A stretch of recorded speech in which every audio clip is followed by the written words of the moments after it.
All right, hopefully y'all can hear me now.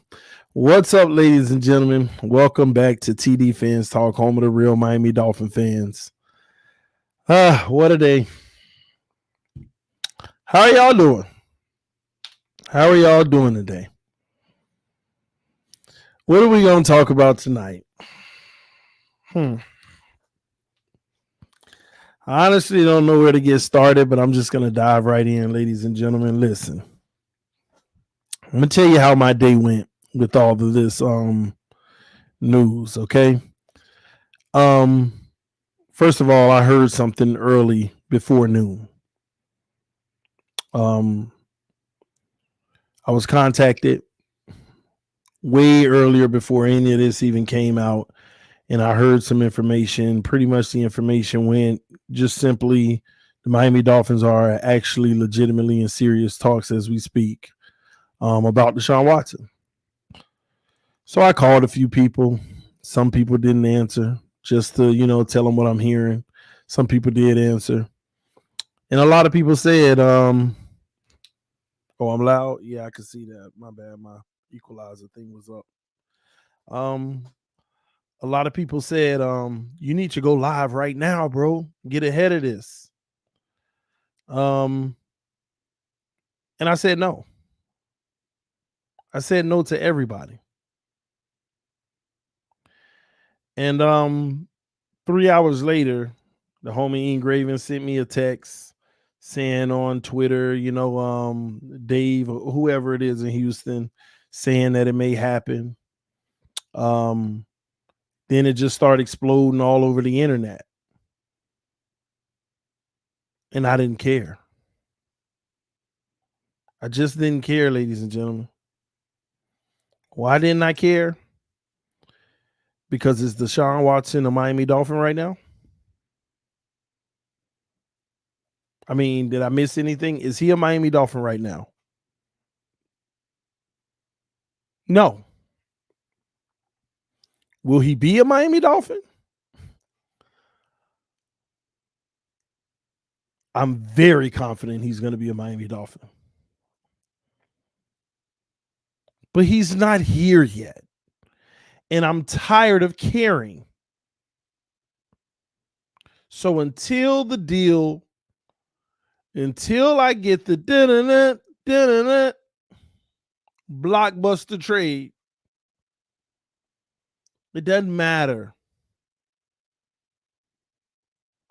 As soon as I heard, I got contacted about it before anybody else even broke it.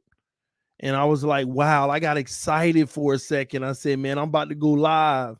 Then I said, no, because I've been contacted a few times before. And I know what's been holding it up, and I know what the issues are, and I know what's happening now. And I have the full confidence that it's going to happen, but he's not here yet. So what did I ultimately decide to do today?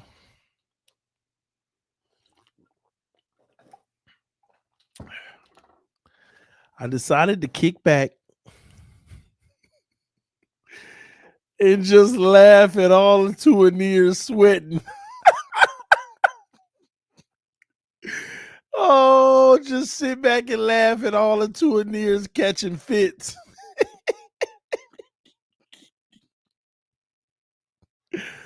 Oh my gosh, you talking about just they over here, they over there. If they do this, if they do, oh my god, I hadn't even said. Have y'all noticed? I didn't even go on social media and do nothing until 3 hours after it was released. I didn't even go on social media and put my little trolling eyes until 3 hours after it had already been put out there. But within those 3 hours, ask me why was so many people hitting me up saying this is your fault. Like, I don't make decisions. This is your fault. Hitting me up saying, bro, I just don't want Watson because I don't want you to be right on this. People are praying for me to be wrong on this. And what I am telling to those people is it doesn't matter if I'm right or wrong. This team has to get better no matter what, man. I don't even care. But it was definitely enjoyable just sitting back, watching the Tuaneers catch a full-blown panic attack fit, just a baby fit. It was, oh my gosh, they were all out here on platforms. They were everywhere. Why would they do that? If they, I hope that, oh my. Tua ain't even go nowhere yet, man. Just calm down. It may not even happen. Calm down. It's okay. Man. So, ladies and gentlemen, here's the reality, man. Based off of what I'm hearing, based off of what's being put out there, Watson may be a Dolphin before the trade deadline, but I'm going to tell you the truth. You can't guarantee it because the deal should have been done. The reality of it all is they still haven't come to an agreement on the price. Yeah, the talks intensified. That just meant being more urgent about it, man. That doesn't mean they've agreed on the price. Now, all this stuff about Tua and Denver and Washington, I didn't hear any of that from any source that I know. I haven't heard a single thing about Tua. I didn't even hear the rumor from anybody that I know that said that there may be a 3-team trade. I didn't hear any of that. So, and it may be true, but I just haven't heard any of that stuff. I'm not privy to any of that. All I was told was the conversations are definitely serious as we speak. And I got excited. I was about to go live and I said, well, I heard this 4 weeks ago. I heard this 2 months ago. And albeit I know there's things that I know that solidifies that we have definitely been talking since before the draft with Houston. Whether people want to acknowledge that or not, I'm not here to debate with y'all on whether Miami's interested in him or not. If you are at a point right now where you think the Miami Dolphins are not pursuing Deshaun Watson, then you should go reevaluate yourself and get some help. Nobody should be arguing that point. The Miami Dolphins had 4, 5, 6, 7, 8, 9, 10, 11 elemental P times to come out and say we are not pursuing Deshaun Watson. Because, and let me tell you what bothered me about today. I don't like the timing of today. I feel like if all of this goes down this way, this should have been broke. This information should have came out on Friday evening. Friday at 4:00 when everybody started talking about it. That's when it should have came out. Because now you're going to have Tua in practicing, worrying about this going into a game when he still may play for us Sunday. I don't know. Depending on if something gets done or when it gets done, right? I just don't think that this was great timing. And on top of that, this is just a repetitive cycle at this point. What's going to happen tomorrow? A beat writer or two are going to try to be creative to ask Flores about a potential trade. And Flores is going to look right in the camera and tell you, I'm only worried about the guys that are on this team. And, at the quarterback position, Tua is our guy. We feel confident in him. We believe in his growth. And, we're focusing on Atlanta. And, Tua's focused on Atlanta. And that's all we focus on, the guys that are in this building right now. And then the 2 years are going to come out. Flores just put it all to bed. I told y'all. It's a repetitive cycle.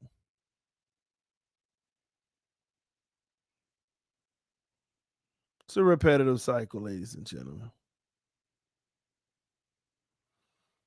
So at the end of the day, like I told y'all before, when I hear that blockbuster trade coming through out of Miami, that's what it's about, man. So I want to apologize to y'all. I know everybody and their mama said, bro, you got to go live now. Where are you? Where's the live? Why? So you can hear me say the same thing you heard me say 4 weeks ago, just a different name reporting it. So you can hear me say the same thing I said 2 months ago, just a different name reporting it. Everybody already know the facts. We all know the facts, ladies and gentlemen. The Miami Dolphins are pursuing Deshaun Watson. Can they get a deal? Can they get the price right? Can they make it work? Can they make all the conditions work? Whatever it is, from a monetary standpoint, can they figure it out?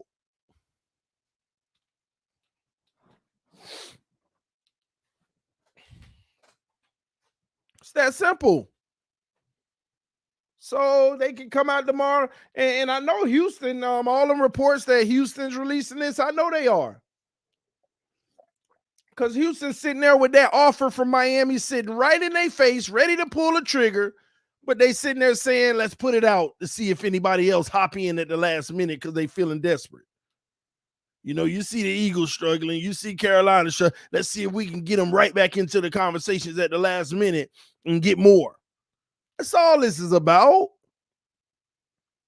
I done told y'all weeks ago, Miami's offer is already sitting on their desk, ready to go. When they say Houston is balking at an offer, it's ours. I've been told y'all that. The offer's already out there for Houston. This ain't on the Miami Dolphins pulling the trigger now. Miami Dolphins just going forward as normal. Tua's the guy unless Houston say, okay, we'll accept.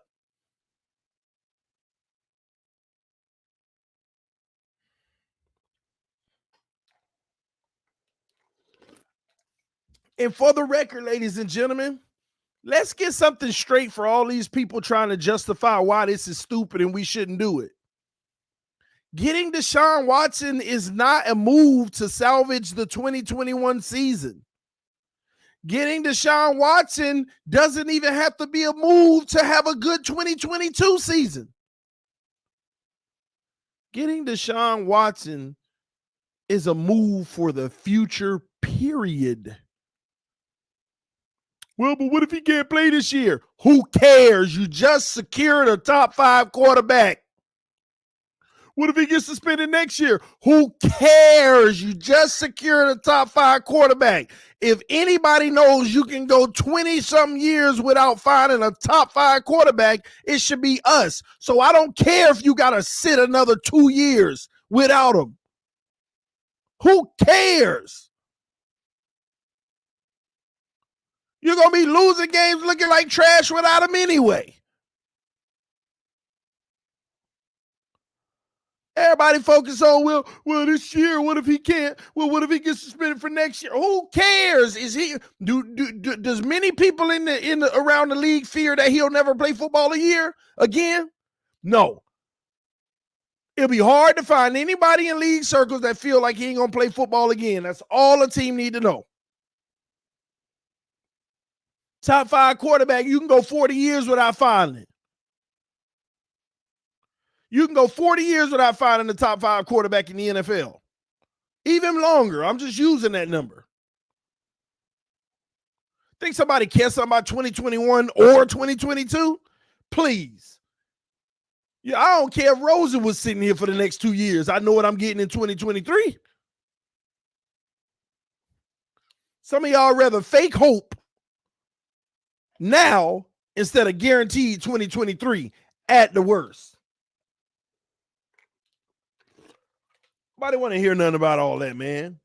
Yeah, but what if he can't play this year? He's gonna get suspended next year. Your point? Soon as he back, all that go out the window. Because all you're gonna do for the rest of this year and next year is be dealing with somebody developing anyway.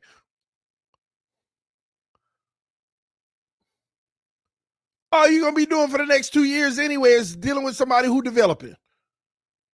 And you hoping that he get to that point. So what is the point, ladies and gentlemen?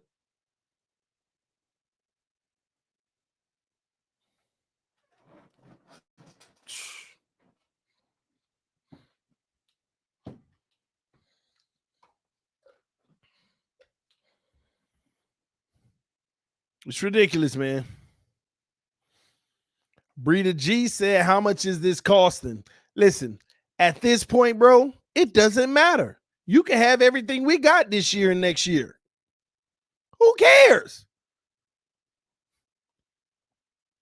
Tell me what draft pick we got in the next 2 years you feel comfortable Greer gonna hit on anyway.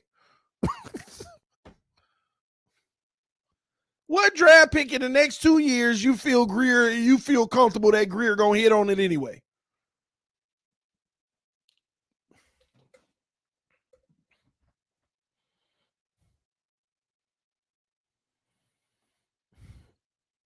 I'm just hoping that this deal gets done. There's a few players that are involved. That way you can save some of your capital. Because I told y'all yesterday on the live stream, the Miami Dolphins, they need to get ahead of the inevitable. They need to get ahead of the inevitable. Xavier Howard needs to go. Devontae Parker needs to go. Will Fuller needs to go, unless you had a little down low secret with him about Watson coming, then that's a different story, which I still hold true as being the part of the case. Gesicki don't need to go. You need to keep Gesicki.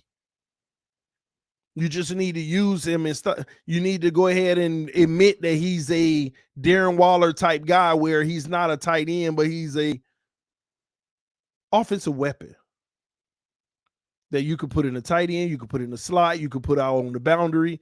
That's what he is. So people can stop listing him as he's our tight end. No, he's an offensive weapon. So he counts as a receiver as well. Feature Waddle in the system. Go find you two more receivers that are young, up and coming. Let some guys build around Watson. But you need to go ahead and get rid of Xavier Howard. Go ahead and save that annual of about $15 million per year that you're not going to re-up on next year anyway. So go ahead and get you a 3rd round pick, 2nd if you're lucky at this point, just so that somebody will feel good about taking the contract. Go ahead and send off Devontae Parker. You can probably get you a 3rd for him. Maybe if you're lucky, a 2nd. It's a few guys on this team. Somehow I would bet that it ain't gonna happen, but I would love to see you fix your mistake on I don't even like remember his name, Jerome Baker. But there's something in my mind that I just can't get off of. See, a lot of people today, they are so mad about this. That's why I had a good day. It was just funny. Just watching all the 2 of these just sweat. See, if it don't happen, they gonna be like, I told y'all. Hey, it was fun watching you sweat anyway.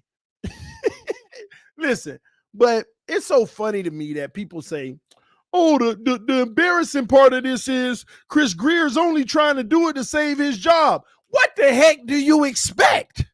Y'all act like that's breaking news. Because if you were in his position, you'd be doing the same thing. The way things are going, you have too many things on your resume in the last 2 years that look like they were great that are turning out to look like disasters. What you expect him to do? Absolutely, he trying to save his job. Y'all say that like that's a condemning thing.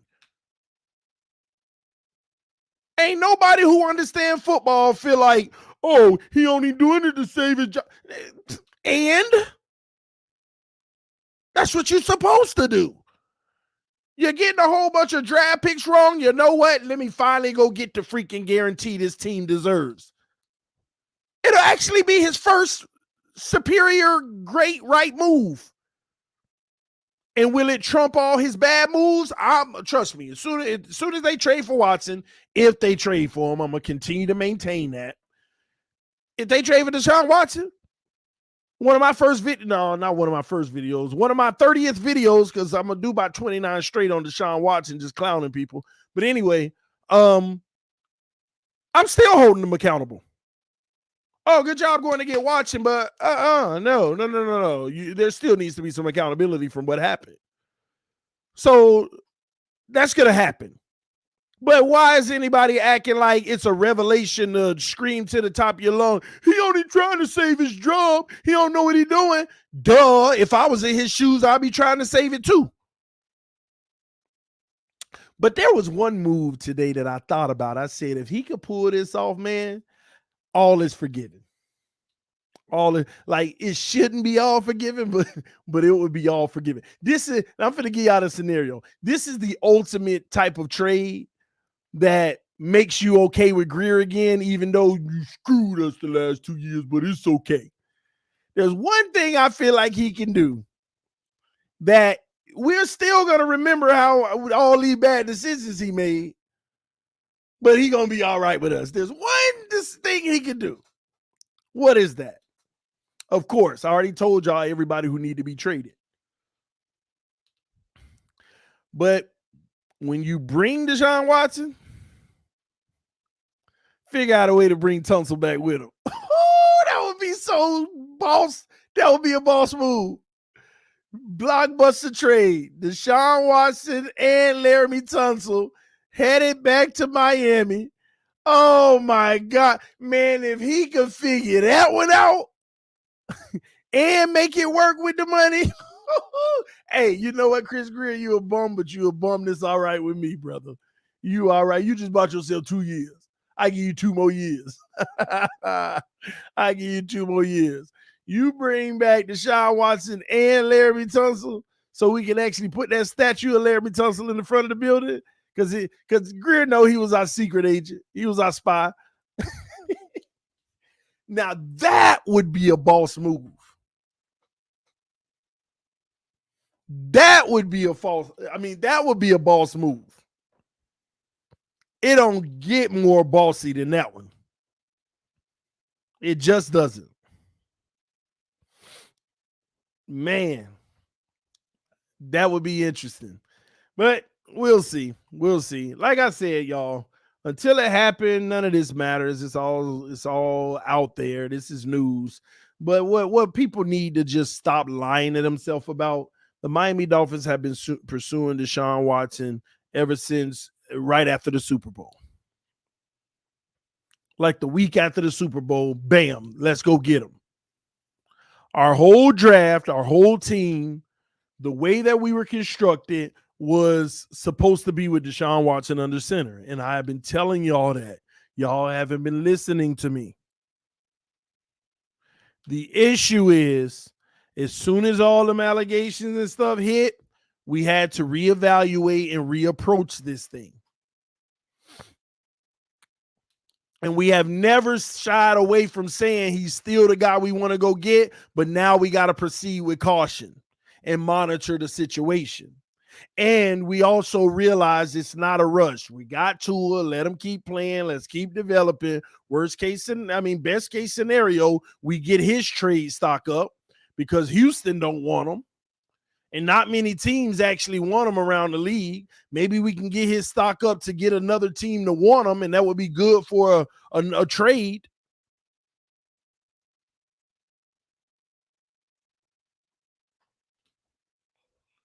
And that's what's been going on. And there are still some people out here saying the Miami Dolphins don't want Watson, and they never have, even today. A whole different level of delusion. And once again, ladies and gentlemen, Chris Greer and Brian Flores have been interviewed a few times since the summer, and every time they're asked about it, well, we only want to discuss, players on this team, any other conversations between other organizations we keep between us, blah, blah, blah. All they had to do one time is say, listen, y'all, listen, ladies and gentlemen, we are only focused on Tua Tagovailoa and making him our franchise quarterback.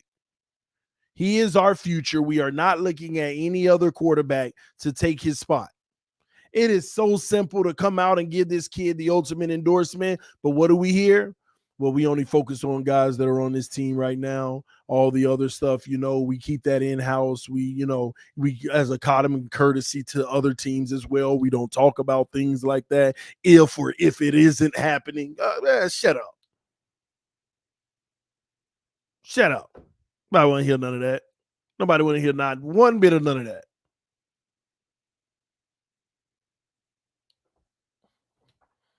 Somebody said character players per flow. Character, and that's another one I've been hearing today. If they get Deshaun Watson, I won't watch them anymore because that means they're not standing for what we believe they stand for, high character. I done already ethered that character narrative that y'all keep spewing and making convenient whenever you want to just so we don't get Watson. Because if character was a concern, when Xavier Howard got arrested, some of y'all was still cheering on, and some of y'all were the same ones talking about pay the man.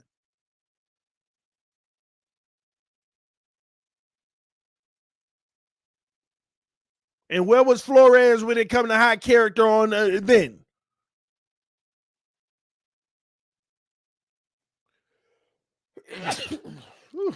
Bless me. So I don't want to hear nothing about all that character stuff. Flores just said with John Gruden the other day. What do you think about the John Gruden situation? I believe in forgiveness. Maybe some of y'all need to follow suit as well. That was Flores' response about John Gruden. I believe in forgiveness. So miss me with character. Of course you want high character guys, but what they've already done in the past should not define their future. And that's some of y'all problem. You want people to pay for their past for the rest of their life. You want people to pay for their past for the rest of their life. Well, why don't you look in your past? Like I always say, he who without sin throw the first stone. Like nobody's done nothing in their past. Come on. Out of here with all that mess, man. Some of y'all need to understand there is no sin that isn't forgivable if you of faith. I'm just saying. Some of y'all may not be, so it may not pertain to you. And if you are of faith, go look at the disciples. Murderers, robbers, deniers, all of that. Go look at all the disciples. Go look at all the things that they did. He chose the worst of the worst to follow him. But some of y'all want to act like y'all better than him and make decisions and judge people. Ridiculous, man. Jesus had the worst of the worst following him. But some of y'all must be better than Jesus with y'all judgmental selves. Kills me, man. And everybody should be held responsible for the things that they do. But let's not sit here and act like nothing is forgivable.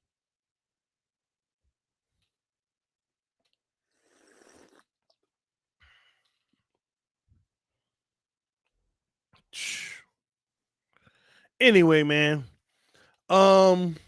Like I said, man, that's not stress about this. That's not, listen, that's not care about this until it happens.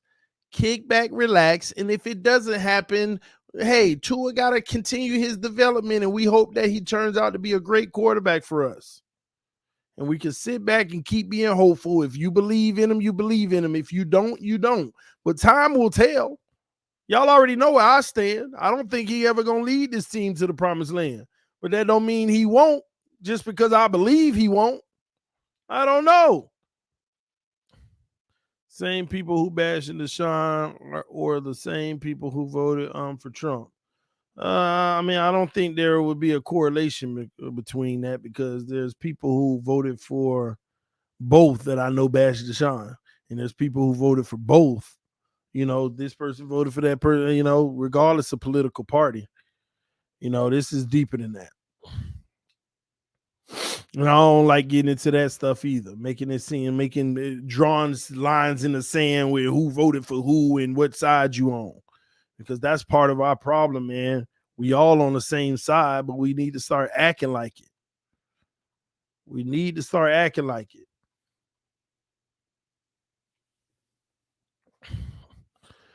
Oh man. Let me see.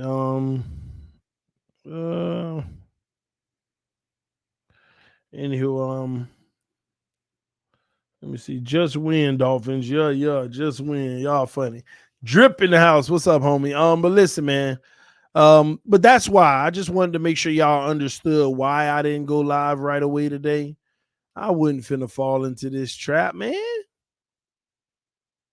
At the end of the day, it is what it is until it happened. Now, when it happened, oh, I'm probably gonna be live for about 4 days straight.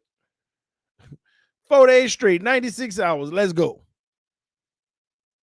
Because I'm calling everybody out. Seeing them same people, oh, you're an idiot. There's no way the Miami Dolphins gonna trade for Deshaun Watson. You're a clown. You're stupid. You're dumb. You're an idiot. All y'all people out here quiet tonight. Quiet. You can't hear a pin drop from them people. They nervous, on their knees. Please don't let TD be right. No matter what, I don't care. Even if you go get Watson next year, just don't let him be right now. I just don't like him being right. It amazes me. Some of y'all just want me to be wrong. But little do you know, I'm going to be honest with you. If we trade for Watson, I'm going to go live and I'm going to be humble. And I'm going to simply say, we have Deshaun Watson. He's our quarterback now. We can finally rid ourselves of the Tua ears. And all the Dolphin fans who love Tua, nothing's wrong with that. We've never had a problem with you. We've only had a problem with the people who love Tua more than the team. And I continue to make sure that y'all understand that over here. On this channel, we only have a problem with people who love Tua more than the team. That's it. We don't have a problem with Dolphin fans who love Tua. I'm happy you love him. I'm glad you love him, and you should ride for him, represent him, blah, blah, blah. It has always been the Alabama fans that were not Dolphin fans that we have problems with. And we finally be able to rid ourselves from them.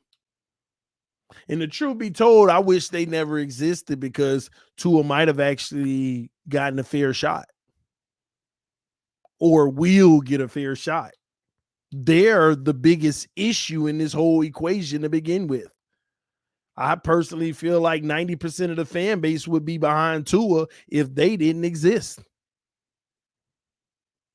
It's the truth. They are the ones coming between our ranks, starting dissension and making people choose sides. They're getting Dolphin fans to pledge their allegiance, and the Dolphin fans don't realize what they're really doing is signing up for a cult. It's just the truth, man. And I know all y'all keep sending me this Chris Carter thing where he said Tua can't be my quarterback going forward. It's nothing new. I've been telling y'all this for the longest. It doesn't even have anything. It ain't even about Tua. Chris Carter put it the best way. Tua can't be my quarterback anymore because I can't replace my whole O-line. But what I can do is bring in Deshaun Watson, and I don't need to replace my whole line. Even though the Tuaneers will tell y'all, Watson ain't going to be no good behind this line either. You don't stop lying to people. That's something y'all don't understand. Deshaun Watson had one of the worst O-lines in the NFL, putting up numbers, balling out. Why you think they even traded for Larry Tunsil in the first place? It didn't stop his production. They just wanted to make sure they protect him from taking so many hits. But he was still delivering.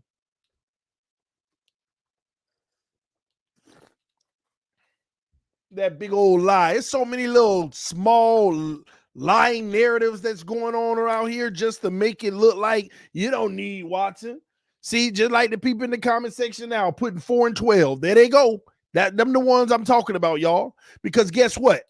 Without Watson, they wouldn't have even won those 4 games. Without Watson, they wouldn't have even won those 4 games. And some of y'all need to learn about a QB factor. Some of y'all don't even know what a QB factor is. It's the games they would attribute to a quarterback. Do you know that even Tom Brady, if I'm not mistaken, has like a QB factor of 3? Patrick Mahomes, last I checked, had like a QB factor of 3.6 or something like that. That's how many games your quarterback attributes to if you had them versus you not having them. That's it? Yeah, that's it.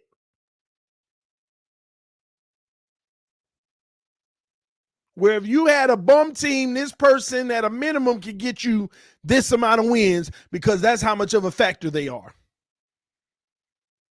Y'all, some of y'all don't even know what a QB factor is. Vegas will tell you. Vegas will tell you. Let me give you an example. If Vegas had Miami winning 9 games, when Tua got hurt, Vegas had Miami winning 9 games. 0 factor. If Vegas got the Chiefs winning 12 games, Patrick Mahomes get hurt, Vegas going to have them winning by 8.6 games or something like that. That's what a QB factor is.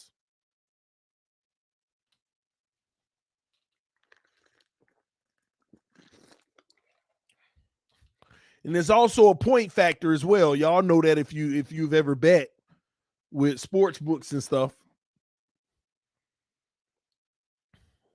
You're expected to win by 3 or more points. Your quarterback get hurt and the game is even money. 3-point factor. There's factors out here to this. Y'all act like a quarterback. Deshaun Watson ain't the reason that team went 4 and 12. You had Hall of Fame players that was on that defense come out and apologize in front of the world and said, we're sorry to Deshaun Watson for wasting his prime. This man out here putting up 30-something points every week and the defense giving up 30 to 40 every week. Again, you can't lie over here. I debunk all your lies. Over here. So keep your little 4 and 12 narrative. I debunk them all over here. Because what some of y'all don't want to admit is if Deshaun Watson started the season for the Miami Dolphins this year, we'd be at a minimum 4 and 2. Some people believe 5 and 1. But I'll just be fair. 4 and 2 at a minimum. We be all out here excited talking about, yeah, we tied with the Bills and we see him in 2 weeks, baby. Now we don't even care. Deshaun Watson does not lose to no freaking Raiders. He definitely don't lose to the Colts. And by gosh, I ain't even got to mention the Jacksonville Jaguars. Oh my gosh, that's why I tell y'all, Tua didn't lose us the game, but he didn't win it. And he didn't go take it. And as I've already watched a lot of the All 22, miss me with that crap. In his quote-unquote phenomenal game, he's still missing opportunities. And some of y'all probably already saw the film. To see that. Still was missing opportunities.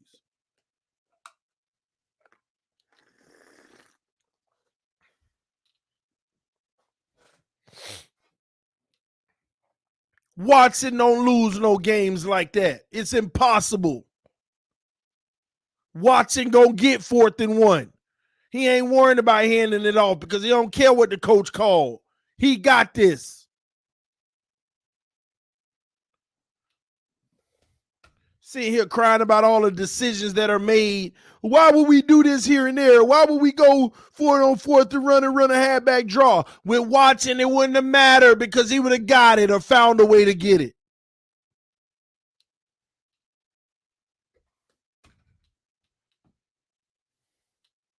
I'm tired of people talking about, and this defense is letting up.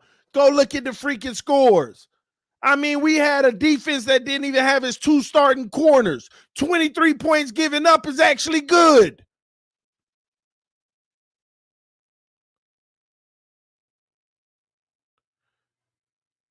Giving up 23 points is actually good to not have your 2 starting corners. Oh, the defense letting up. Defense ain't letting up. Your quarterback just can't score enough points.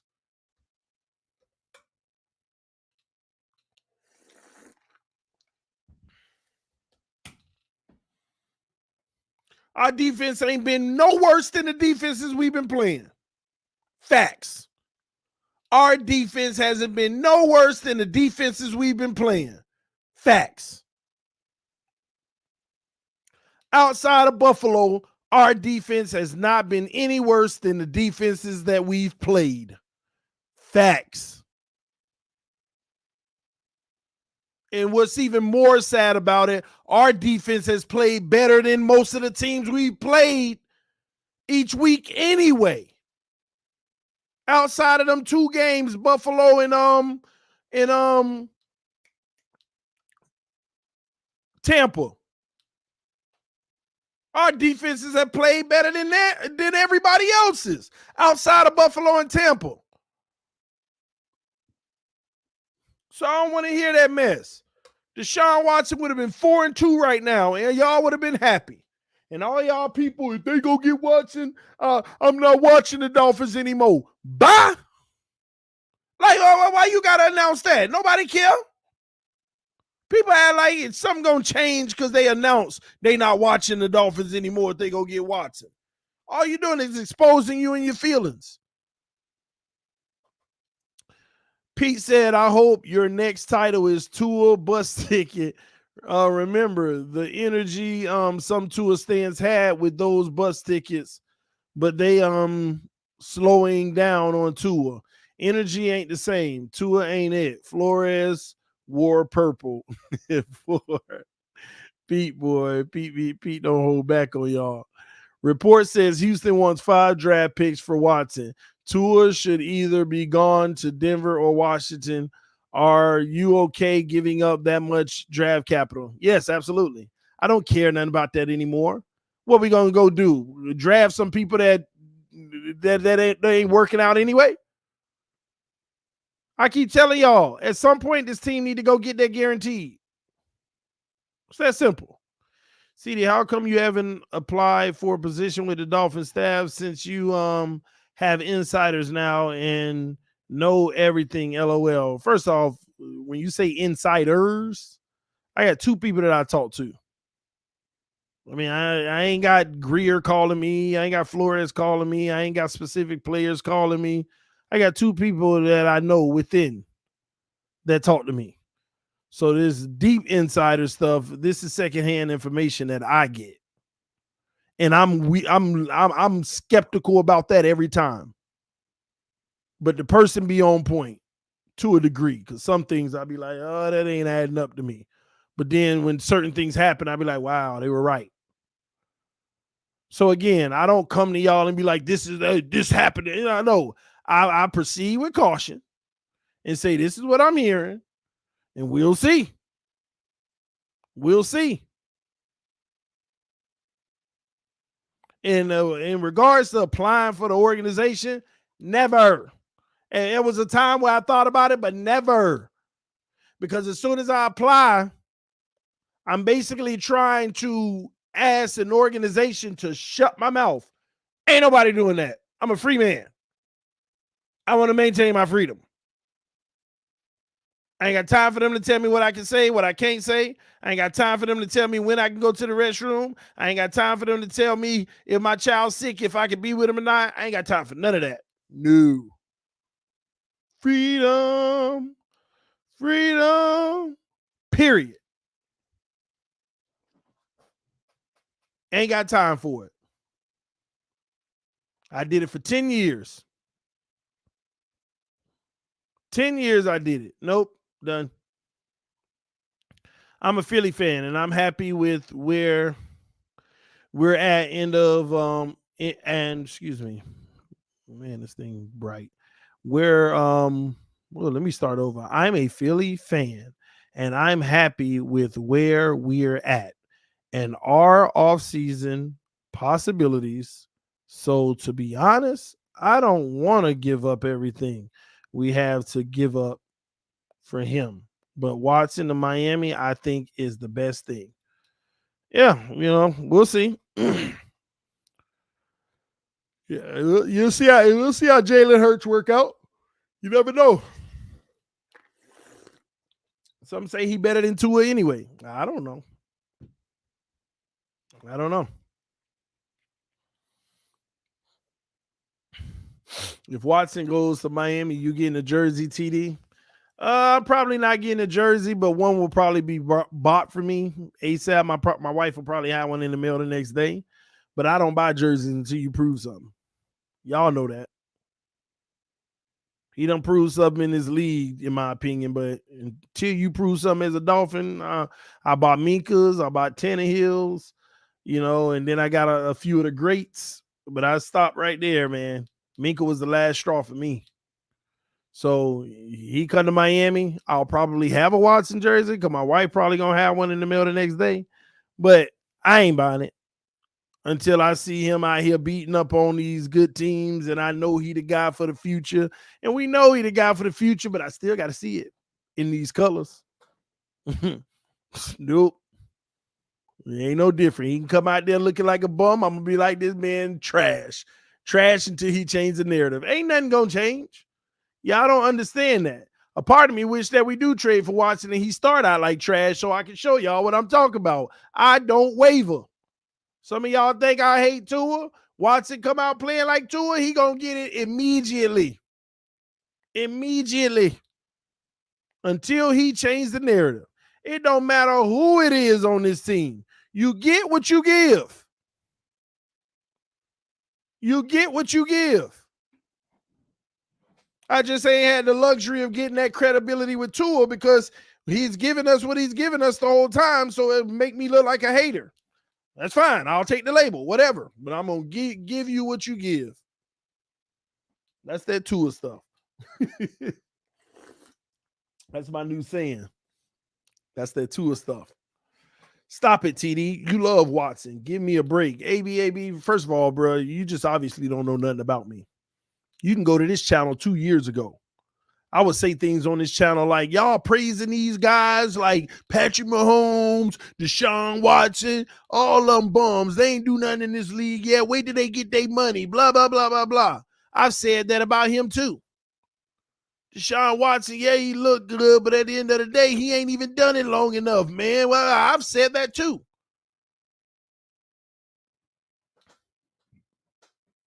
Oh, you done lost your mind saying that about Deshaun Watson, TD. See, you ain't been on this channel long enough to remember those days where I would be calling Deshaun Watson a bum. You ain't a bum until you prove it consistently. And guess what he did that very next year? He may have went 4-12, but he balled out better than any quarterback in the league. And I said, you know what? I get it. He is the truth. And just so happened right after that, I no longer want to be in Houston. Heard the little whispers that Miami trying to go get him. Let's go. Let's go.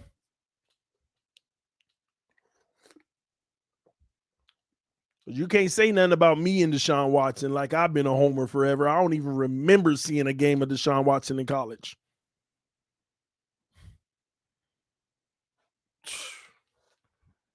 At all. So it is what it is, man. Yeah, I don't have a D Hop. We don't need one. He didn't have a D Hop last year. He didn't have D Hop last year, put up 5,000 yards. What's your point? He didn't even have Will Fuller the whole season. He was suspended most of it. So what's your point? He had a whole bunch of guys, just like the guys we got right now, minus Waddle. He ain't even had, matter of fact, Watson ain't even had as much talent last year. Put up 5,000. Come on, man. Come on, man. Man ain't even have all this talent last year.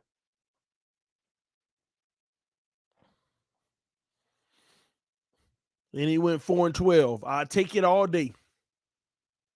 I take that all day.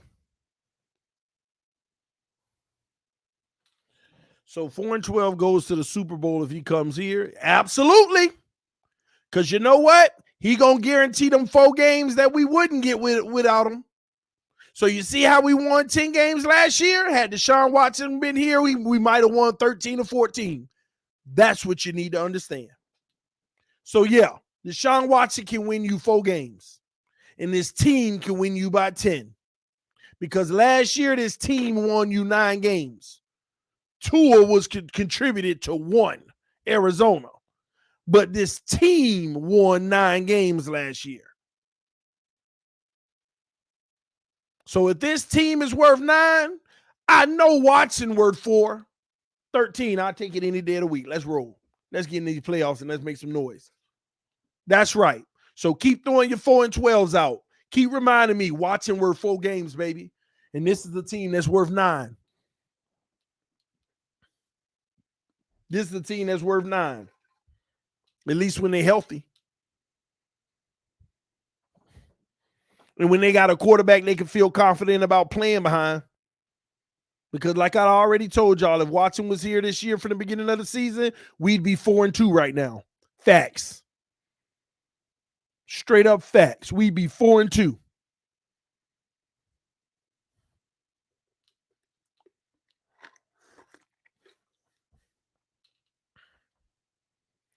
TD has all the answers until they prove him wrong. Yeah.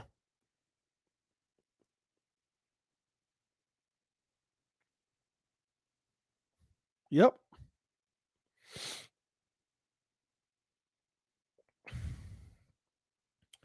I thought it was Fitzmagic, LOL.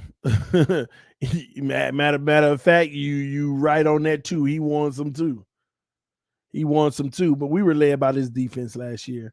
Anybody who knows, we were led by this defense. Fitz just did his job last year in a lot of situations. But remember last year, there were like 3 games that Fitz didn't win, that Watson would have won. The Seattle game, the Patriots game, that first Patriots game last year, that Seattle game last year.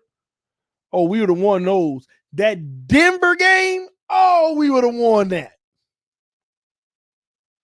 Do y'all realize that we would have won 13 games easily last year?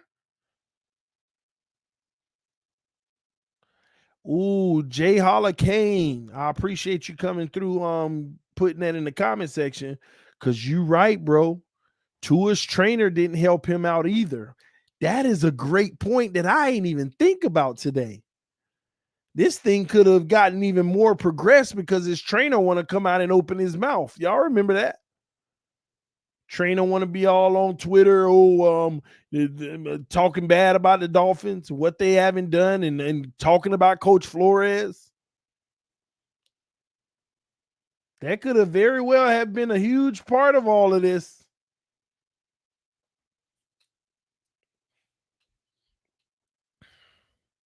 I want to win. That's why I want Watson. But there is a part of me that want us to go through this process just so everybody can learn a lesson. But it's bigger than that. We don't need that. We don't need that. Let me see here. I got some guests that are going to be coming in. I'm dropping the link right now. Everybody's not going to be allowed in because I had talked to some people earlier today that I asked if they would be willing to come through, and they said yeah, and I see them in the comment section. So when they come through, and don't feel like I'm being mean or biased to anybody. If I see you backstage and I don't let you in, don't feel like I'm being mean. It's just that some people that I had already spoke to about coming in today. All right. So I want to make sure I get them in before anybody. Fill me in with the QB situation, TD. I've been gone since the week 1 dub. Now our record looking ugly. You've been gone that long and just getting back? Well, welcome to a crazy situation, bro. Welcome to a crazy situation, man. What's up, Steven? What's up, my boy? Look at, man, don't tell me you're driving, man.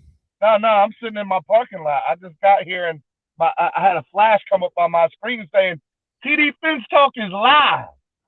Yes, man, we in the building, man. Listen, man, just craziness happening today.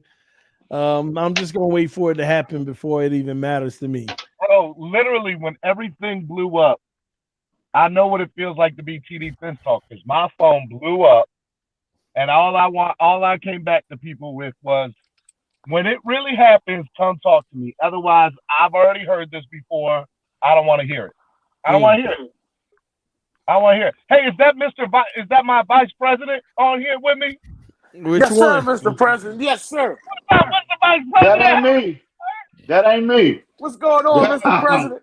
Yeah, it ain't him. I ain't a vice president to nobody. No, Deason Daniels, 2022. Deason Daniels, 2022. Watson for quarterback, president and vice president. That's what we do, baby.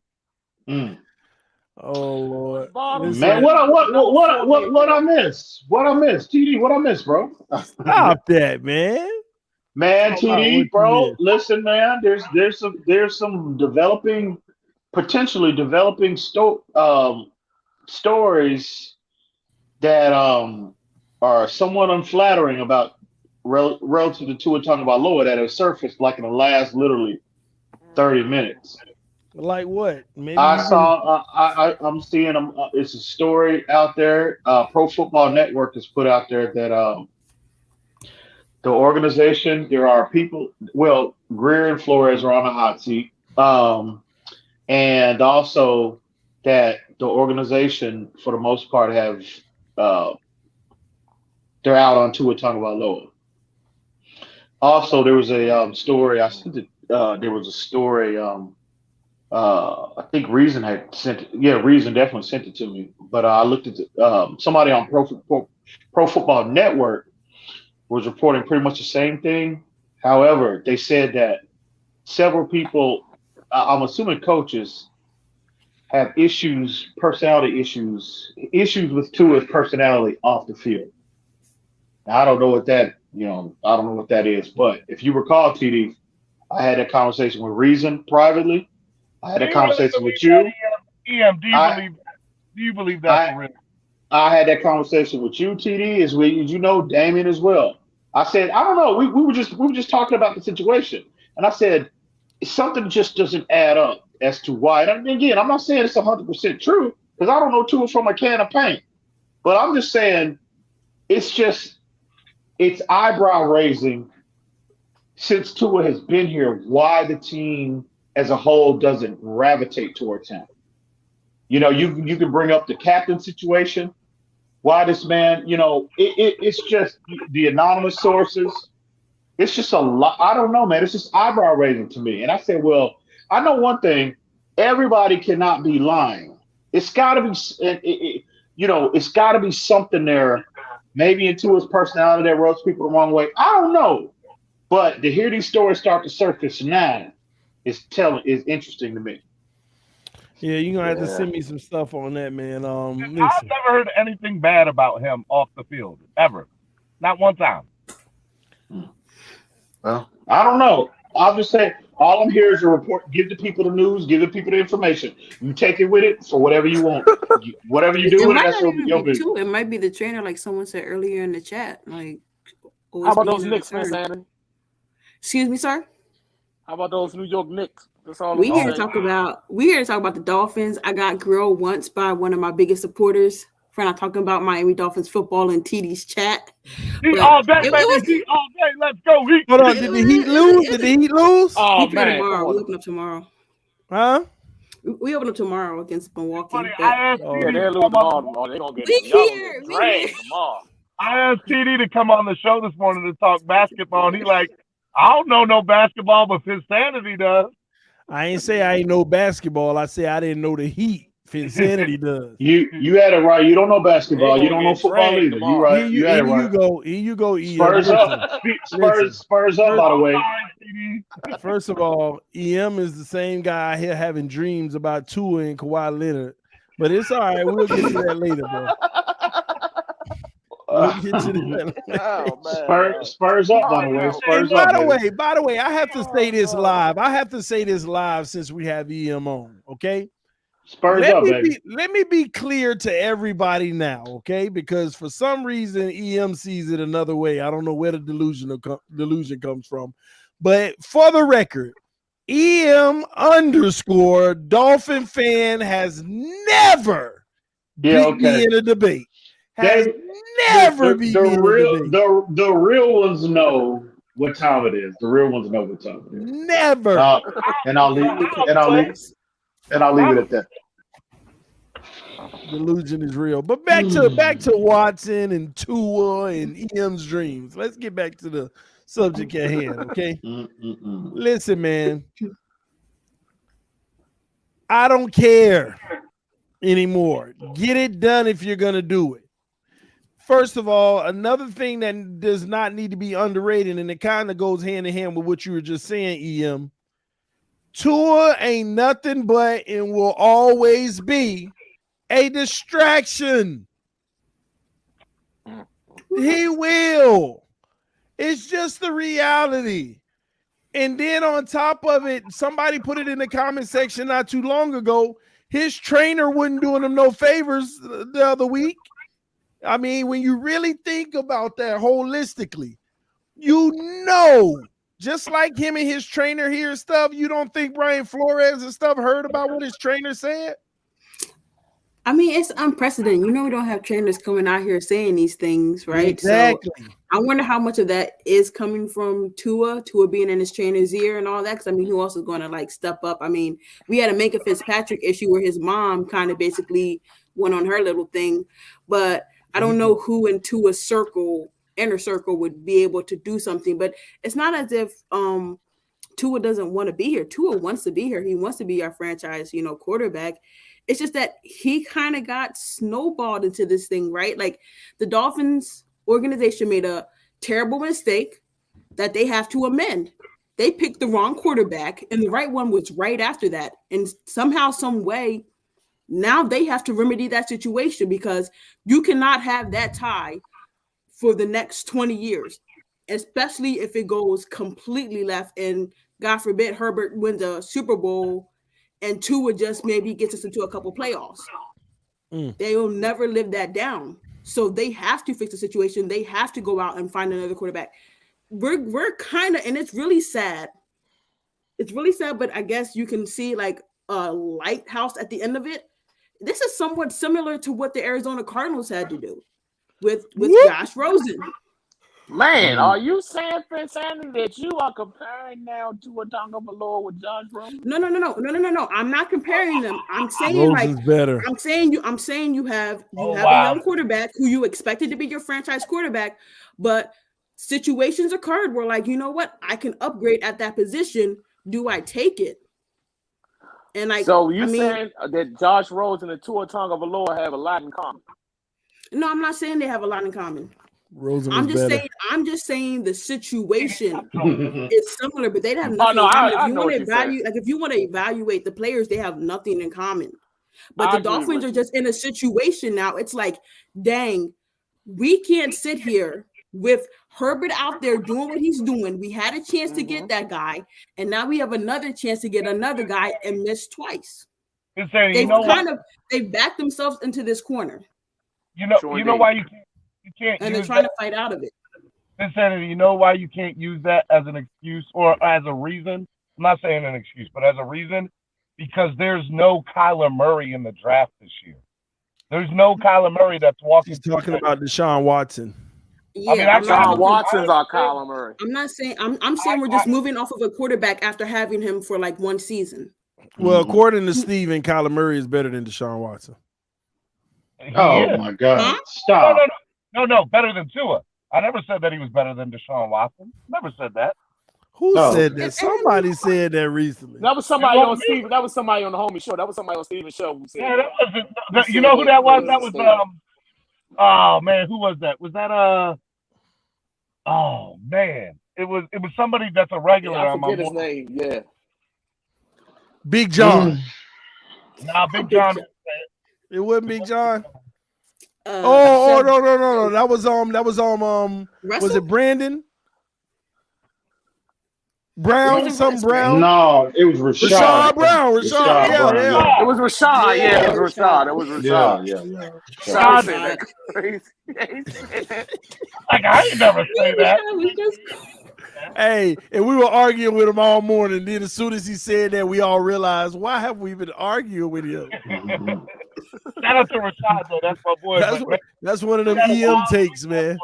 He had a wild take. No, Ian would never say that. You know what's crazy? When Pete starts making more sense than some. I'm just saying. When Pete is the voice of reason, whoo! I'm just saying. So hey, if they trade for Watson, when does it happen? I was talking to Damon earlier, and because I don't like the timing. He posed the same question. I said, I think it gets done this weekend. I don't like the timing, bro. Friday, maybe. I think he gets done over the weekend. This is all a ruse, man. I think this is all a ruse by the Houston Texans trying to create national media buzz so that they can create more leverage with other teams. I think that's all this is. The issue, there are no other teams as of right now because Deshaun Watson has a no trade clause, and he has been clear about his destination. It is Miami. EM, you have not heard one person from our local media, not one person from our local media to be like, oh yeah, Deshaun, they're talking about Deshaun. It's all been Houston. No. Hang on. You're wrong because go back to when was that pre-draft? I forget what month it was, but it was right before the draft. I heard it came out of Safadin's mouth. He was on the Hockman and Crowder show. You ain't heard nothing. Hang on. This is before the draft. This man, it came out of his mouth. He said, from what they are as close to the team as anybody, right? And what he was told was that if this story hadn't dropped, Deshaun Watson would be a Miami Dolphins. This what I heard that come out of his mouth. He was on the Hockman and Crowder show. But that might be true, but that has nothing to do with rumors of a deal could potentially happen soon. A deal could potentially happen in the next few days. Well, Steven, if any media is unplugged, it's the Miami Dolphins media. I hate to say it because I like some of those guys, but you're right. When you're right, TD. I can't be wrong. Because every time you hear anything coming down the pipeline anyway, it's from the other team. They don't even really let it out. They're more worried about, I feel like, based off of the stuff that I know, I feel like they be putting out certain things just to see if they can figure out who would leak stuff. Yeah, but TD, aren't you the least bit, like, it doesn't make you scratch your head even a little bit that our media doesn't even have a sniff of this story? No, because the Miami Dolphins organization, the way that they set up is so tight knit. Because I know people in that front office. And I know it's tight knit, bro. You don't understand. Those guys, that most of them don't even have locker room access. Especially in today's climate, the Dolphins are hiding around the COVID clause with limiting what they can do and who they could talk to. You heard it on your own morning show. Daniel said that every day. He's like, you don't have the locker room access. He's like, the only time we ever get to speak to them is through a podium, and they're only going to say so much on the podium. Yeah, he said, and we in the locker room access. And we shouldn't expect anything coming out of Dolphins camp until the trade actually goes down. Because I mean, too much is at risk with exactly. You've got a franchise court. Well, you got a quarterback who selected 5 overall. Yeah, clear that in 2020, and. No, bro. I'm not surprised at all. Not one bit. No. This smoke. No. This story is real. It's been real. Why there's been a delay? Who knows? So, TD, let me ask you a question, TD. Can you explain to me why in the last 6 or 8 weeks, every couple of weeks, every 10 to 14 days, every 10, 14, 18 days, a new story breaks out that this deal is close to happening? I feel like it's been on the money every 10 to 14 days. Because it's the same original story. It's not a new story. Nothing has changed, and that's what people need to understand. The Miami Dolphins already had a deal in place until that bombshell dropped. But why today? Why was there such a big buzz today? Because the reporter in Houston got inside information. Hell, Steven, I got inside information today. I'm just going to tell you that straight up. Before any of this dropped. Hours before the Twitter was going crazy. So at the end of the day, it's the same freaking story from day one.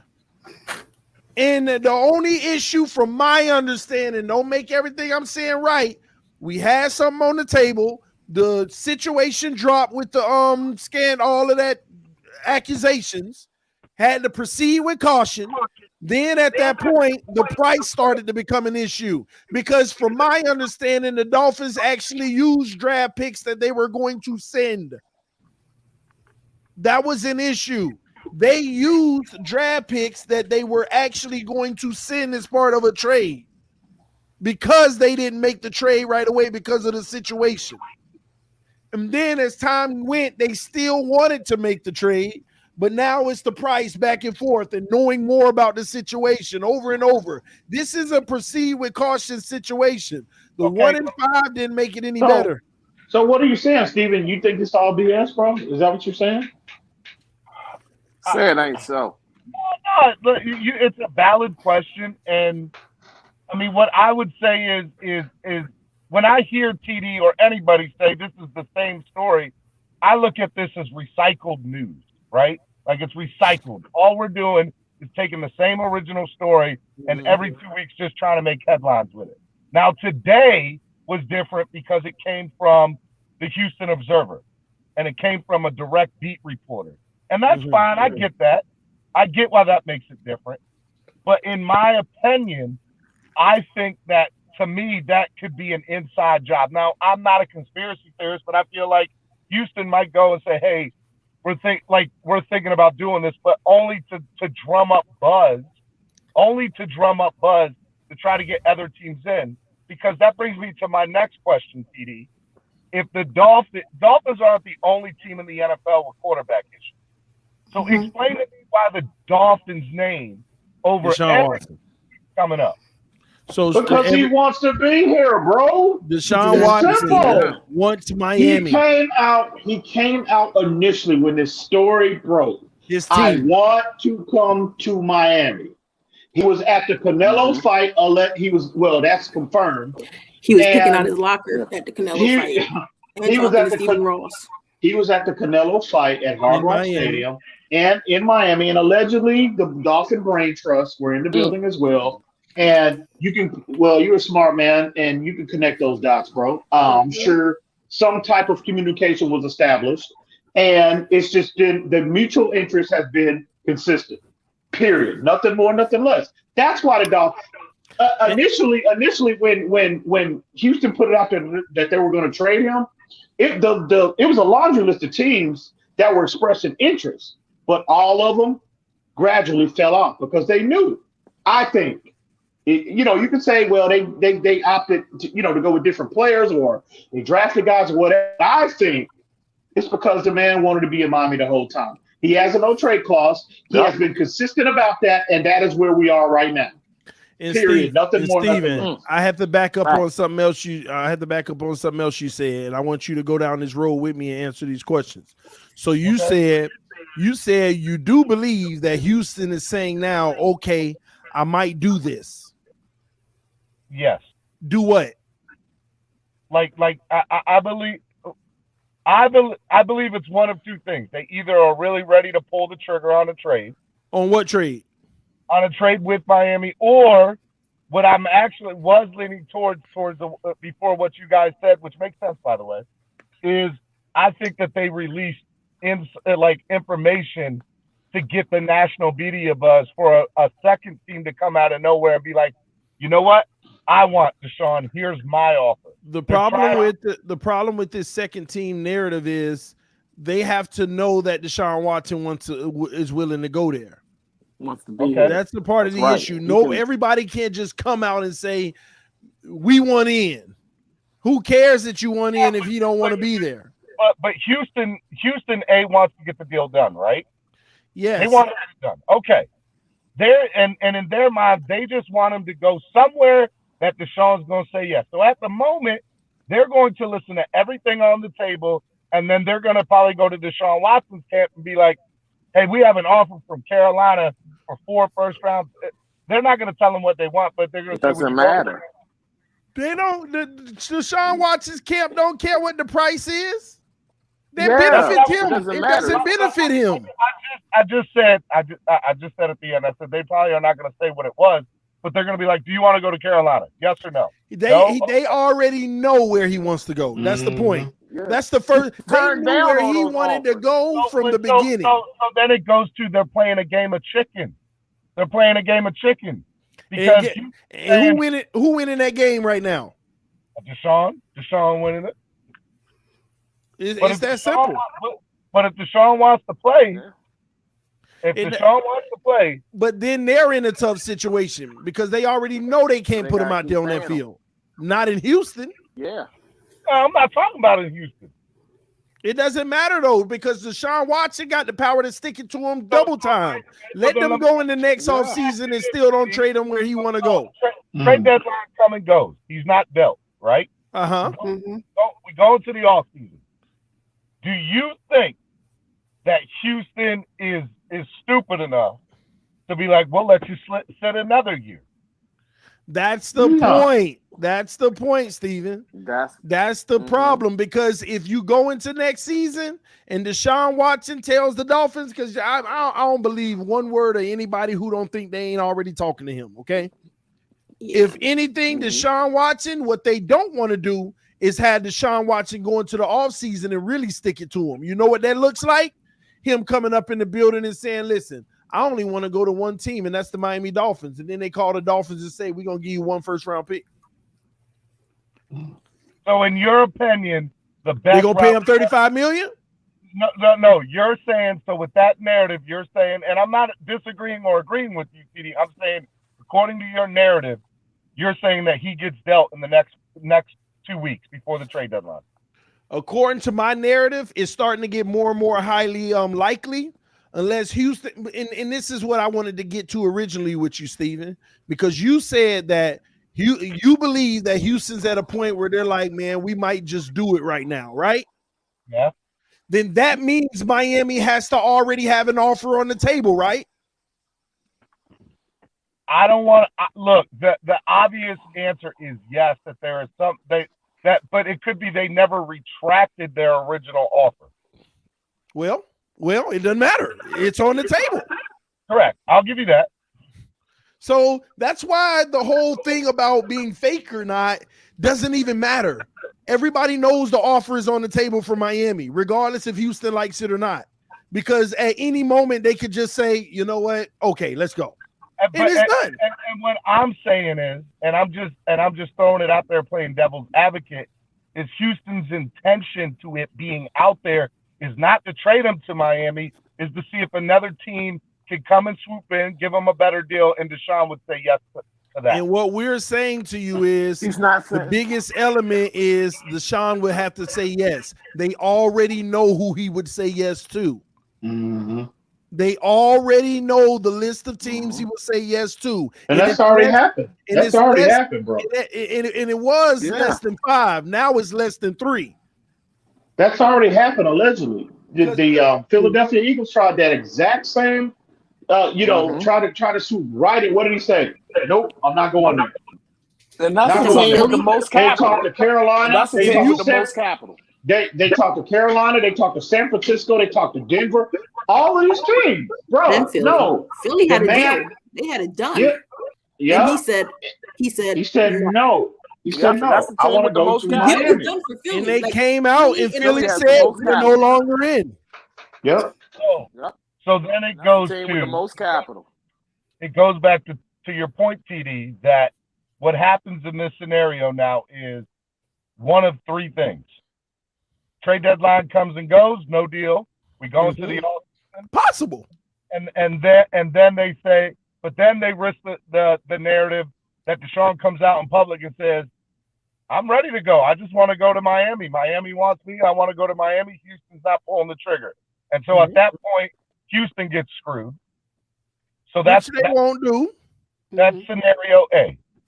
Scenario B is they have a table on the offer right now for Miami. Offer on the table. Yep. And that, in your opinion, it's not going to get any better, but they're saying take it or leave it. And we'll wait till the trade deadline. I don't think it's not going to get any better. I haven't heard this from a source or anything. This is just my own speculation. I feel like the offer that Miami had on the table was probably revisited yesterday, and a little something might have been thrown in addition to make Houston say, okay, let's get back to the table and keep discussing for real then.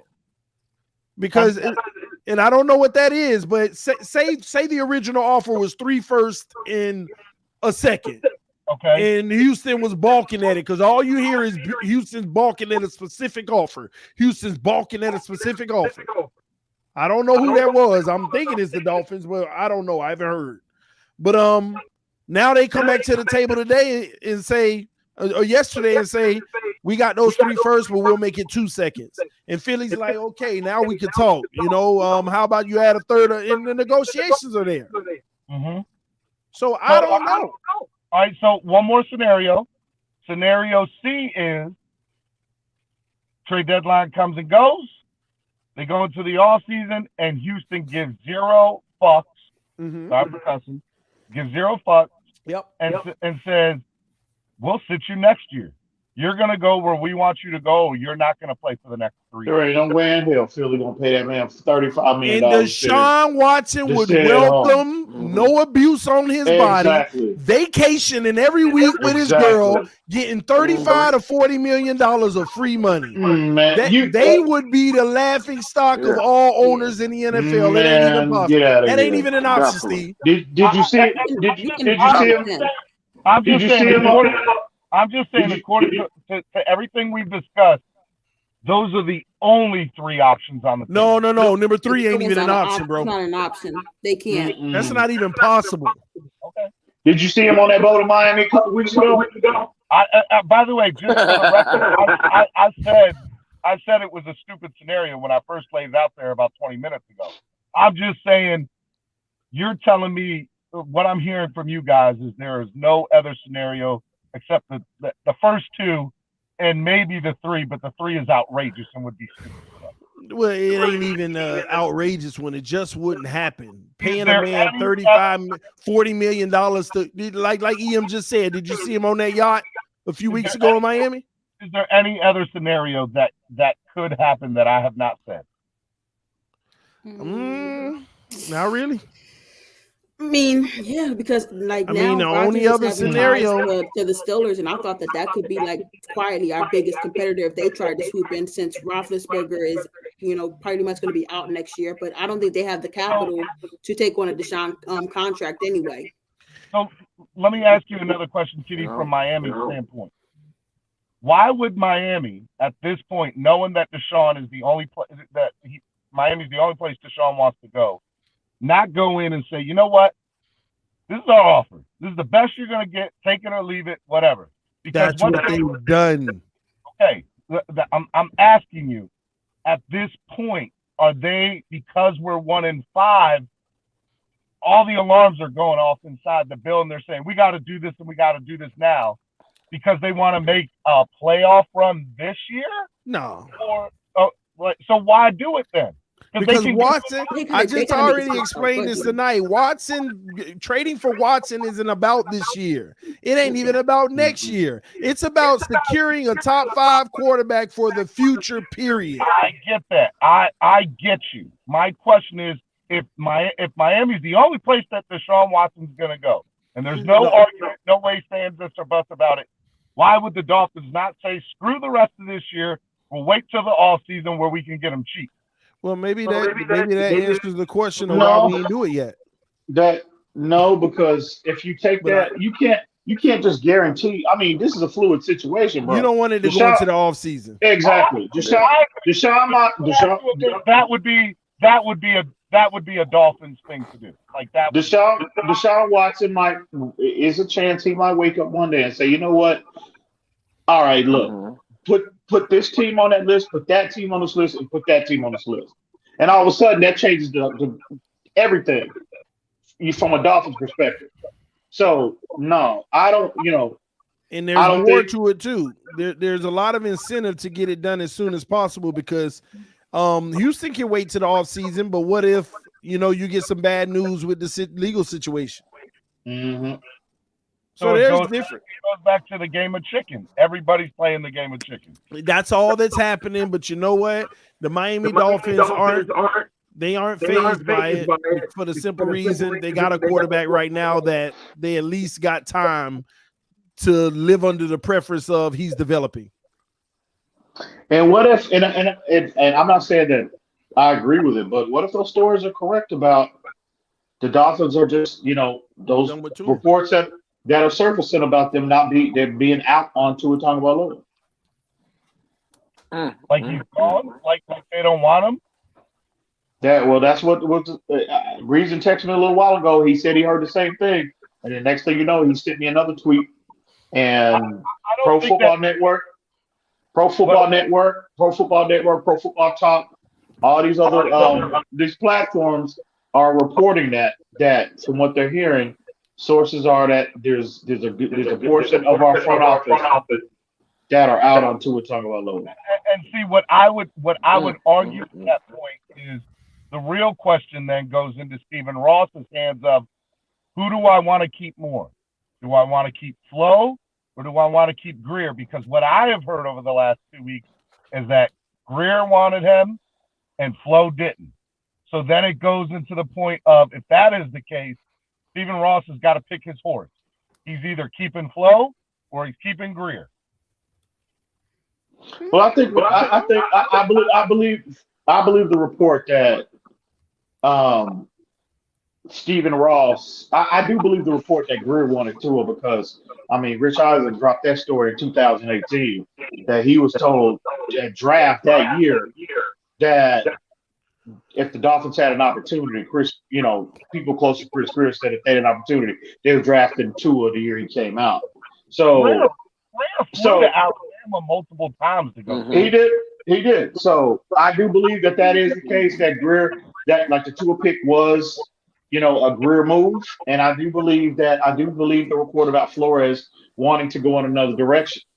So, but in terms of Stephen Ross, who does he listen to the most within the organization? That would be Chris Greer. So another report that came out is surfacing. Dan Marino as well. But another report that surfaced is about, Ross is in a position to where he's wanted Watson for a while. He's even bragged to people around him that he's, about his intrigue in Watson. But Greer is the one that's pushing back because Greer wants his picks to hit. He believes his picks are going to eventually hit. So allegedly, Greer as of right now, Greer allegedly has been the one that's been pushing back on the trade, and which has caused Stephen Ross to kind of lean on him and tell him either get the deal done or your job could potentially be on the line. And do you believe that? Do you think that's the case? I think it makes sense. It makes a lot of sense to me. TD, Insanity, Damian, interest. Like, what do you think? Hold on. I think if we can get them to talk, I'm trying to figure out who got the echo. Yeah, I think it makes a lot of sense to me. Listen. It's probably me, TD. Oh, what's the question specifically? Which one has to go? The question on the table is why do you believe that there's been an ultimatum? I guess the question is there an ultimatum that has been handed down by Ross to Greer that pretty much said you get this deal done or you're gone? I think the ultimatum was put out publicly when he said, I expect us to start winning soon, and we have not done that. As soon as he cut that ribbon, I agree at 100%. at the facilities. Now, does that sound like somebody that's waiting on your young developmental quarterback Mm-hmm. to develop into a Nope. potential Super Bowl winning quarterback? No. That tells me, and we Nope. had this conversation privately, that tells me, they are going to make a move and big expectations are upon us. So I agree 100% Okay, with Sam. Thank you, Ian. can I add in can I add in one more thing about Steven's question? This is something that me and Ian talked about. I think that it started draft night 2020 with that 5th pick. Now, and it also escalated during last year, during the whole season, seeing Justin Herbert. Where now Stephen Ross, who knows who everybody wanted in that draft, and now he's looking at Greer with like, okay, the head coach you hired wanted player B, and we took player A. The most historic player in our franchise's history wanted player B, and we chose player A. I sided with you, who I've known through this whole process of me being the owner, and I chose player A. Now, player A hasn't lived up to the standard that I want him to, and that player B has lived up to. And those things right there play a big factor. And now here we are at this moment right here. And also something that the homie EM has always said is so true. Flo hasn't got over it. And think of it like this. He has every right not to get over it. He looks at Herbert as his legacy. He looks at Herbert as his Tom Brady. It's who he can build with as a young coach, with a young quarterback. Great point. Now, look at this now. He has to be stuck with the guy who I'm just going to say, as of right now, he's not the issue on his team, but he's not the solution on his team. He's not able to mask the deficiencies that elite or on the way to elite quarterbacks out. People can say what they want about Herbert. People can say he had a horrible game last week, but guess what? His team's in first place. He masks a lot of deficiencies just with his athletic ability. And people can't get off that point. They're crazy because they're always to be connected. Herbert and Tua will always be connected. Same way Ryan Leaf was always connected to Peyton Manning. Same way as all three of the quarterbacks in the 04 draft were connected. Same way as all the quarterbacks in the 83 draft were connected. They'll always be connected. Whether Tua Tagovailoa, any quarterback likes it. That's fair. That's a fair evaluation. They'll always be connected. And we took somebody who's not trash, but is just a guy over somebody that's right now in MVP discussions in his second damn year in his career. Only other quarterback that did that is Dan Marino. I mean, it's as clear as day. So I got a question for y'all about what EM said, and this is for you too, EM. Those reports that you're telling me about that are coming out within the last hour about, they're potentially off of Tua. They've already got their decision. They've made their mind up pretty much. Do you believe them? Man, I think it just depends on. I'll say this. I don't agree with that, first and foremost. How can I word this? I do believe, first off, I do believe the report. Okay. I think there's a lot of truth to what Damien said about, because see, obviously, if you go back, I mean, you had the front office, if you believe the report, Ross, like Damien said, Ross Greer wanted Tua, Flo, Dan Marino, as well as others wanted Herbert. So it's not that far fetched to believe that the front office is, divided on Tua because number one, Tua, what we've seen, the sample size that was given in terms of his play on the field, it's not enough to ignore what's going on in LA. It hadn't been enough to ignore potentially acquiring a player of Deshaun Watson's caliber. So to answer your question, absolutely. And I don't have a problem at all with, I have no problem at all with Flores and the ones that do want to pursue Watson. I've been on record saying that I have no problem with that at all. So the question is, though, here's what I'm trying to put my finger on. If they're already out on Tua after 11 games, even though I just stated that his play hasn't been to the level that we would like to cause us to ignore what Herbert is doing, to ignore acquiring Watson, et cetera, et cetera. But I think it runs deeper than just football play, because it's not like Tua has crashed and burned since he's been here. He's given you solid play. And again, it's 11 game sample size. And I know we disagree on this to some degree, TD, but at the end of the day, Tua, on the contrary of what a lot of people believe, Tua has not busted out in Miami. His play hadn't been what Herbert has been. And again, I understand they're going to be forever be compared to each other, because he went 5, Herbert went 6. So, but I think it runs deeper, and it goes back, TD, if you recall, I had that conversation with all of y'all. Anybody knows me privately. I said, it's got to be something more as to why, rumors that coaches, players, these anonymous players coming out, why they're not gravitating towards Tua. Like you would think, generally, a 5th overall pick, a potential franchise quarterback, you would think the entire organization would just be, especially from a player's perspective. And go back, and again, I'm not saying it was the end-all, be-all. It's an indictment on Tua's personality, but them not voting him a captain or whatnot. Why was that? And again, that is somewhat eyebrow-raising for me. So it's an indictment. I want to know why, and I think it's deeper than football. Here's why I think it is, and it's not deeper than football. It is football, but and again, this is just my thought. Doesn't make it right, okay? This is exactly what I think really happened in that organization, because I've heard all the stories. I've read all the stories. I've tried to verify stories. I've done it all. Here's what I think really happened. Tua Tagovailoa is no one's guy but Greer. Let me break it down real quick. And it ain't even a Greer guy. It's just what he was left with. Because let's go back in history. Stephen Ross is somebody put out in the comment section, which they're correct. First, he wanted Lamar Jackson, right or wrong?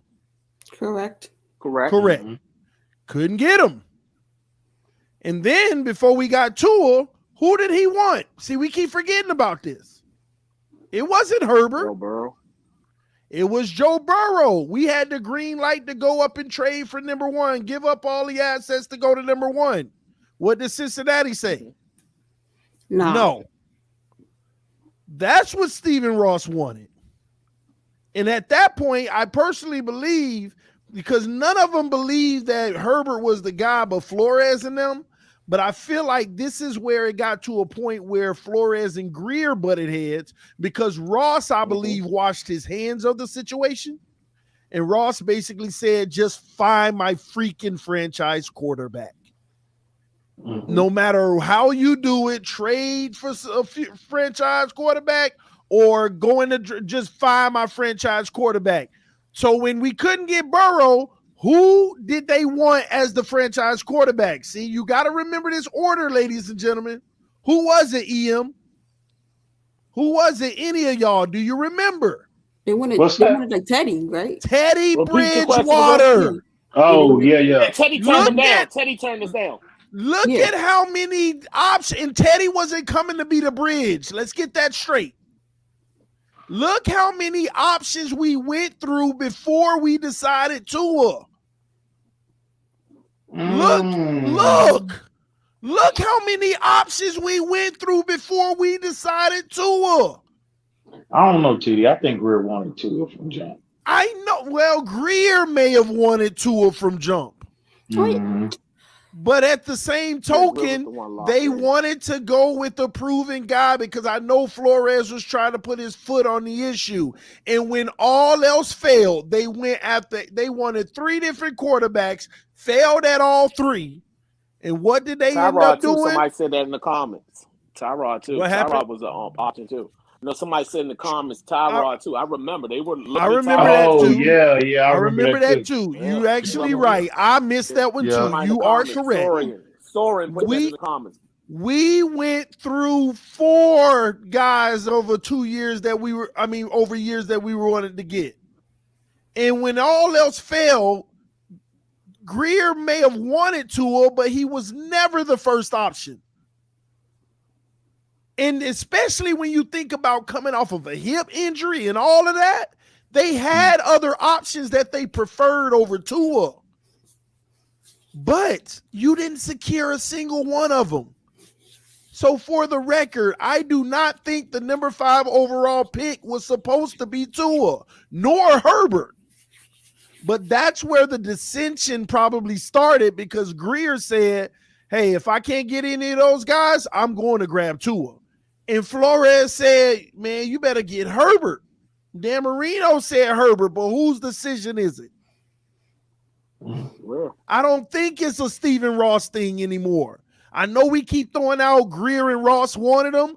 I don't think Ross wanted Tua. Ross at that point, in my opinion, just straight up said, just find my franchise quarterback, because we were going after 3 other people before that.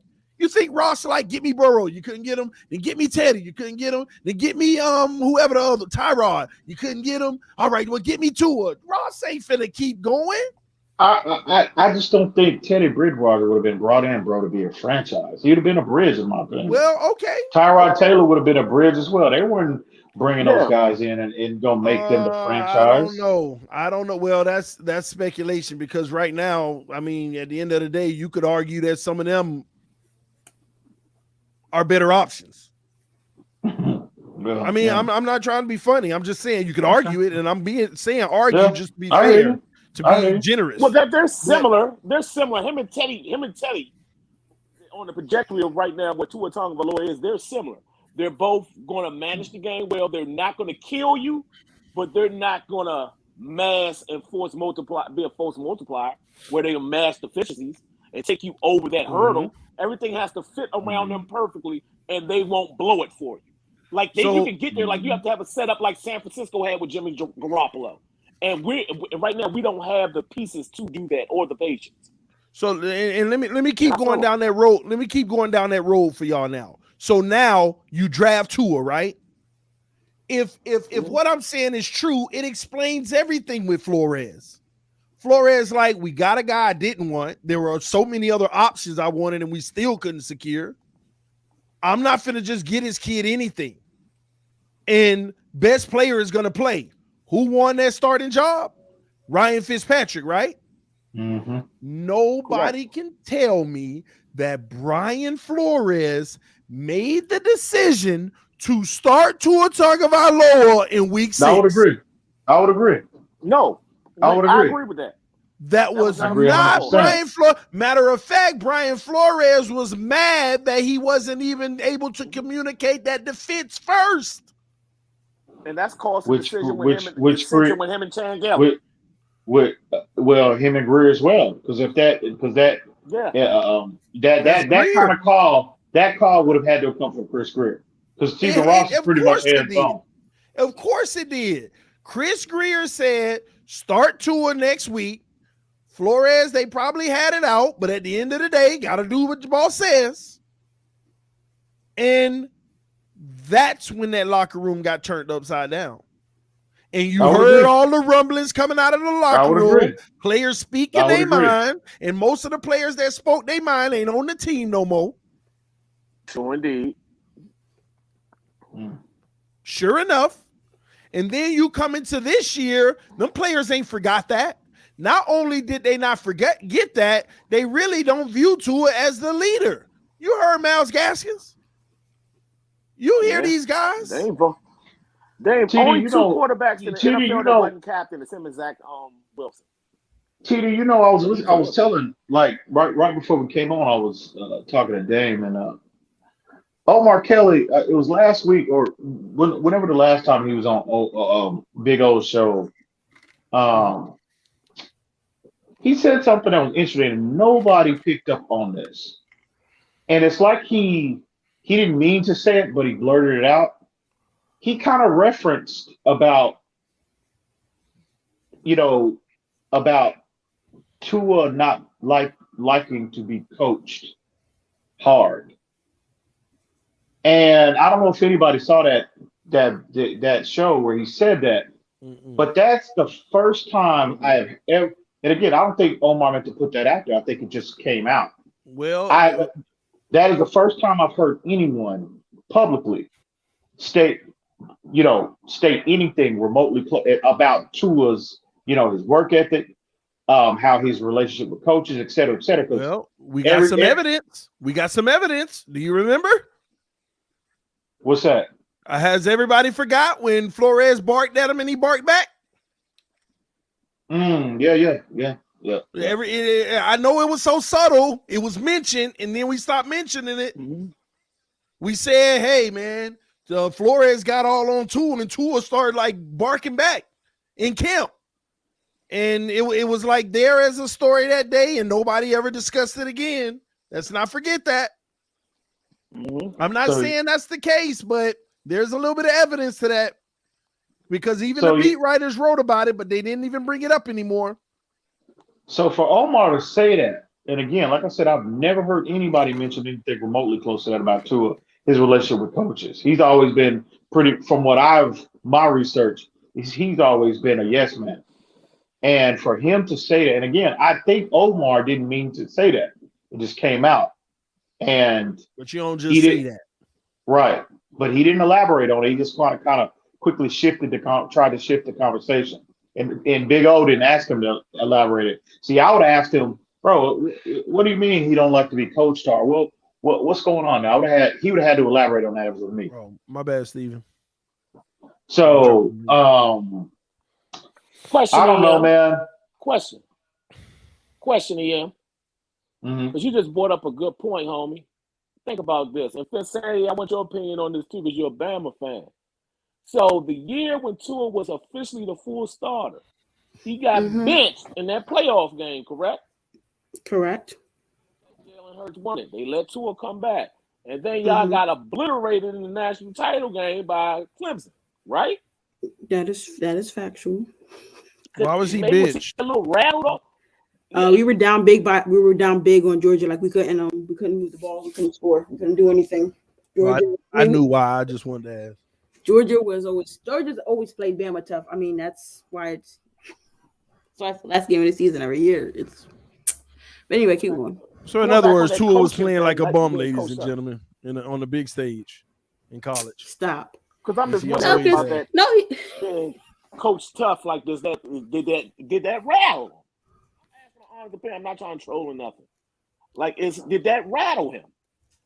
Because now looking back on that situation, after that following week, he got obliterated by Clemson. Okay, the next year he was, the injury year, and LSU was an all-world team. So that was it for his college career. And then now we're going into the NFL. The game. I'm sorry, go ahead. But my thing is like this: y'all don't take into the account that Tua knows that he's not wanted too, but he still has to go out there, put on a game face, and act like everything is all like great and grand. Who don't want Tua? I want Tua. TD want him. Hey, I'm sorry I left. Now, all y'all Tua haters, but I want Tua. Nah, that's my quarterback. Tua's my quarterback, man. Whoever the quarterback of the Miami Dolphins is, I never want to the quarterback of the Miami Dolphins. Other people do. I want elite play at that position. I don't care what it looks like. All right. Let me ask y'all a question. Is it? Do we live in an NFL where people give up too easily on front offices, head coach, quarterbacks? Because here's a reality, and then the second question to that is: are there do people have jobs in the NFL? And I know this is a resounding yes, but talent evaluators. We look at Josh Rosen; he's been on 5 teams in 4 years. We look at,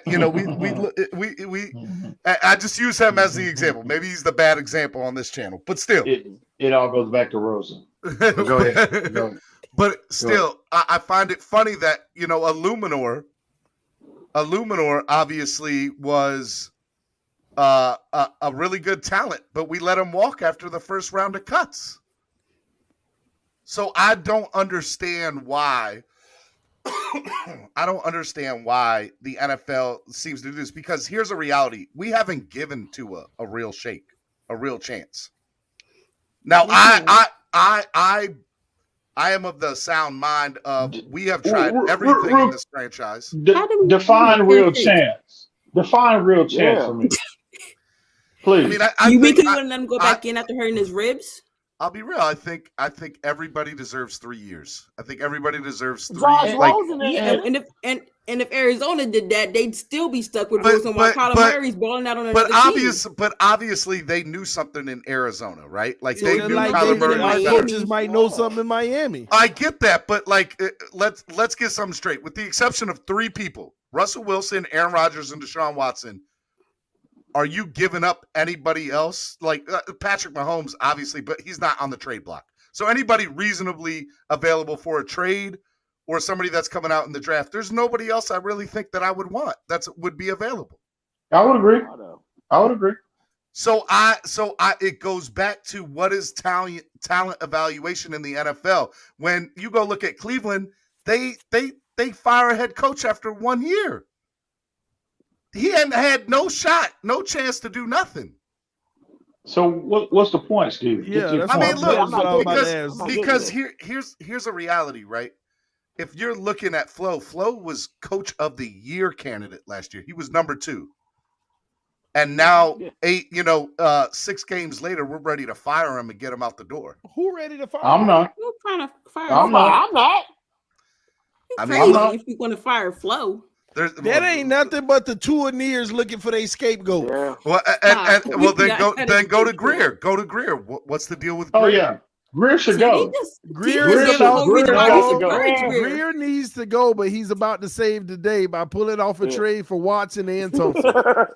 I told you what I would do. I told you what I would do. If I'm Stephen Ross, I would tell him go ahead and make the trade. As soon as the trade is secure, Deshaun Watson is secure, I'm getting his behind up out of there.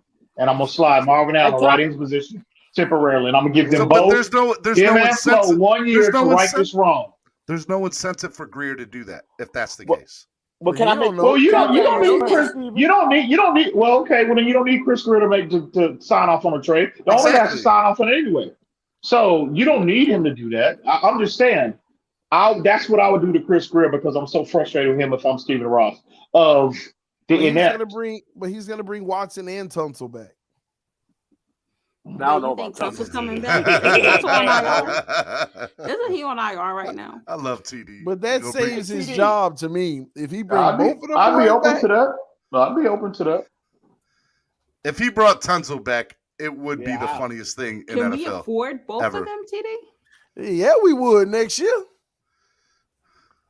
But like I said, they need to get ahead of the inevitable. Send Xavier and Howard packing. I was about to say, do you send X-Men packing? Yeah. You got plenty guys you can send packing that can absorb their money this year, and then we got plenty next year. X from Houston, played in Baylor too. Hey, TD, can I answer Stephen on one thing or add on to something? Because number one, I have the same opinion with EM. With the Be careful. Thing. I believe that alone. No, smart man. But that's a smart man right there. All these people who was like, well, let's keep Tua but $5,000 flow. Do you not know? If you get rid of the coach and the GM, that quarterback is lame duck. A new regime is not going to want an unproven guy in his second year with already speculation being around him. Now, if you got a proven veteran or a star quarterback, that's one thing. So if you do replace both of them, a lame duck quarterback.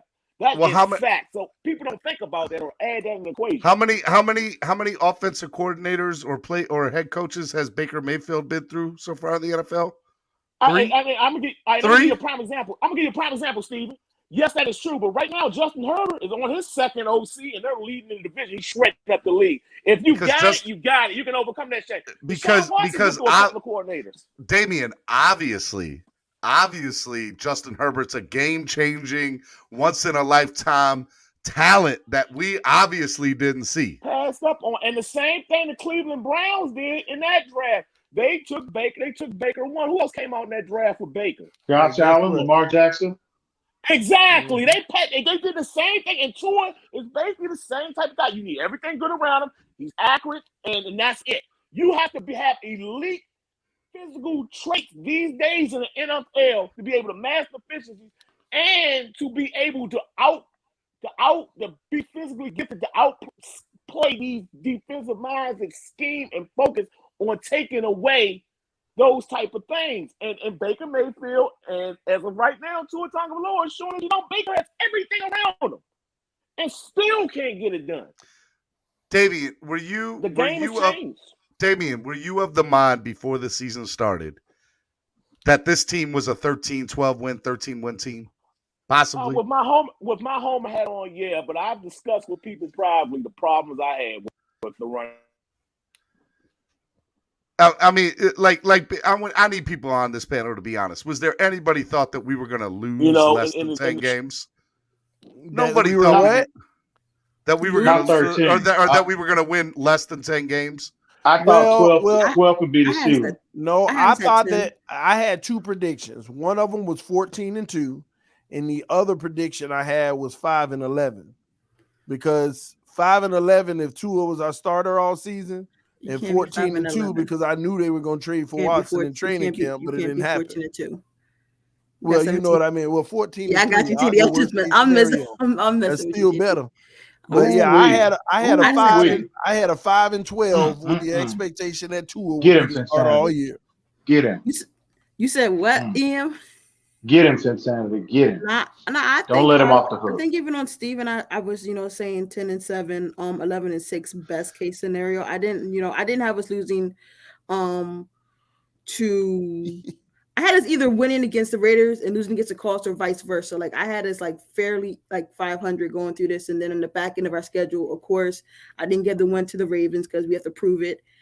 And I don't even think I gave the win to Tennessee, if I remember correctly. Like I said, that's a flip of a coin. So, yeah. I had us at wins.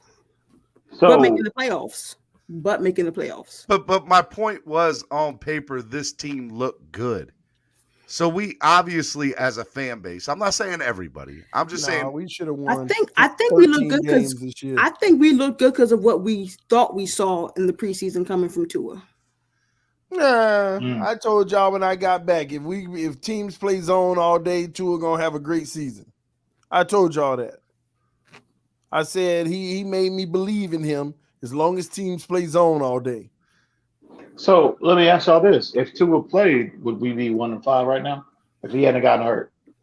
No, I don't know. We had a game. We would have won. We would have won Vegas. No doubt, we would have won Vegas if Tua was playing. Vegas I don't know because I think he would have gave me that one pick that would have ruined it all. Nope. We would have won Vegas. He's had a pick in all of his last 6 games. And it's possible. It's possible. I'm not saying likely. It's possible we would have beat Tampa. What? Wait. Hang on, man. Hang on. What was the score? What was the score at the beginning of the fourth quarter? Hold on. Steven, bro, listen, man. I don't know if you trolling or not or what, but I gotta call a spade, bro. I swear, your nickname is gonna be Flipper for me, bro, because you flip flop. It's like 1 week you're going to put out at the beginning of the season that Tua is going to be the MVP. I did. I said that. Hang on, goddamn it. Not even a week later, you're going to say, on your show, I am all out on Tua. I am leading I never said that. Watson I never said that. Yes, you did. I didn't say I was all out on Tua. I said, if you go, don't lie like, don't do that, bro. Don't do that. If you're gonna quote me correctly. I said stand on what you say, bro. I'm standing. I'm on my soapbox. All right. I'm standing. And what I'm saying, what I said on Clock Blockers, the #1 Miami fan morning show, every morning from 8 a.m. to 10 a.m. right there on Miami Sports Music. Shameless plug. What I said was, if we have an opportunity to go get a top 5 quarterback, then we should undoubtedly do it. No. And I was all for it. No. You said. Let me finish. All right, go ahead. My bad. Go ahead. It all starts with Tua. I also said, as my wife's telling me to calm down because my kids are sleeping in the next room, I also said that the reality of what Tua is going to have to do is a 3-year process. And this team doesn't have 3 years to wait. That's what I said. Okay, That's exactly what I said. Are you done? Are you finished? I'm done. I'm ready. That's a damn lie. Because you sat your behind up there, bro, and you said Tua is not the guy. I was on the show. I heard you with my own ears.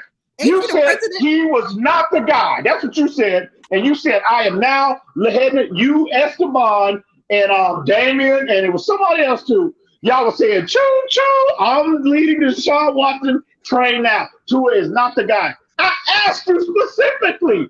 I asked you specifically, bro. Come on, man. Stop it. Just stand on what you say. That's all I'm saying. Don't be a flip-flopper. I'm not a flip-flopper, although I love to wear flip-flops. I'm not a flip-flopper. You flip-flopping big time tonight, bro. No, I'm not. I said, look, here's the reality. I wish I had somebody that was on that panel that morning, bro. Look, I remember it. Because Damien is the vice president and Steven is the president. I said that. I'm not denying that. I'm not. That is not what I'm denying. Because they all Tua haters. Steven, I can't stand y'all Tua haters.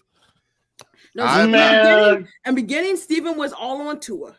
I believe that. And then something happened, and then he can. I saw exactly. I used the eye test. I saw what I saw in that Buffalo game. Man, you need to stop, Steven. Stop that, bro. Stop that. Don't do that. Don't do that, man. Just stand on. Listen. You my A1 from day one. Okay. I got number love, baby. You see me. I call TD out on his foolishness, Steven, and now I'm calling you out on yours. Steven, to call him your A1 from day one is not a compliment, bro. Don't embarrass yourself like that, Steven. Certain people you don't claim. Listen. Listen. I call T. I take the same approach with TD when he is up here spewing foolishness. It all starts with you are you're not exempt from that, bro.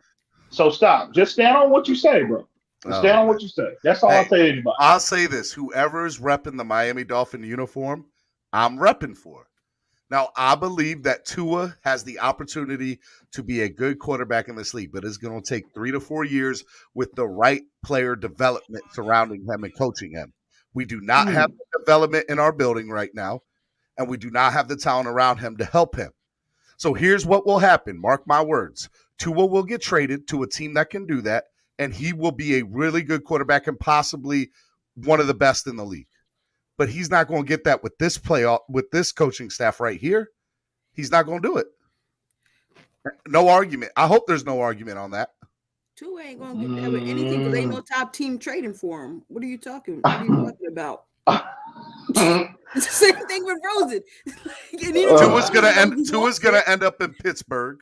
Tua's gonna end up in Pittsburgh. Mark my words, y'all laugh. Tua's gonna end up in Pittsburgh or Denver. That's where I think he's going to end up. Okay, and what's the name's O-line isn't looking too good since Pouncey done retired, and they lost Villanueva and all those guys. So I mean, why? Hey, TD, can you help me? Why is everybody in the chat getting on me? Because they know I'm telling the truth. They know I'm telling the truth, bro. They know you. They know you up there. They heard you, bro. Can somebody explain to me what is going on here?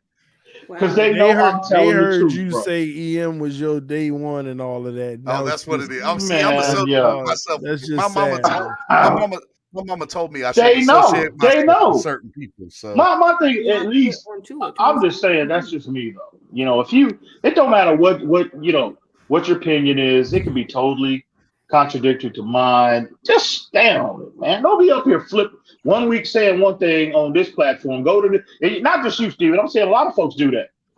Say one thing on Thin Side, they'll hop over to Larry's show, say something totally different.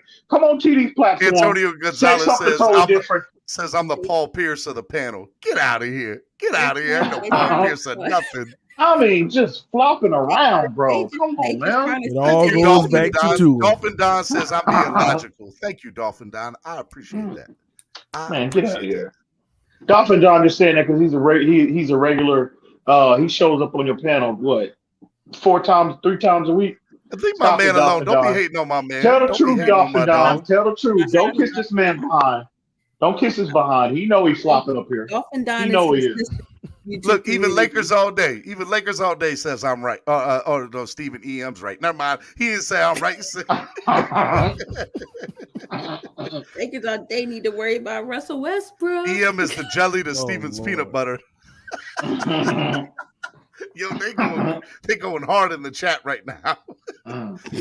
Steven, I have a real problem. I have a real problem with you allowing EM to be right for the first time in his life. You're used to that treatment. For the TD. bro, What do you mean? have never beat me in a debate. Let's continue. to TD, get we this all straight, know. okay? We all know since It all day goes one. back to Tua.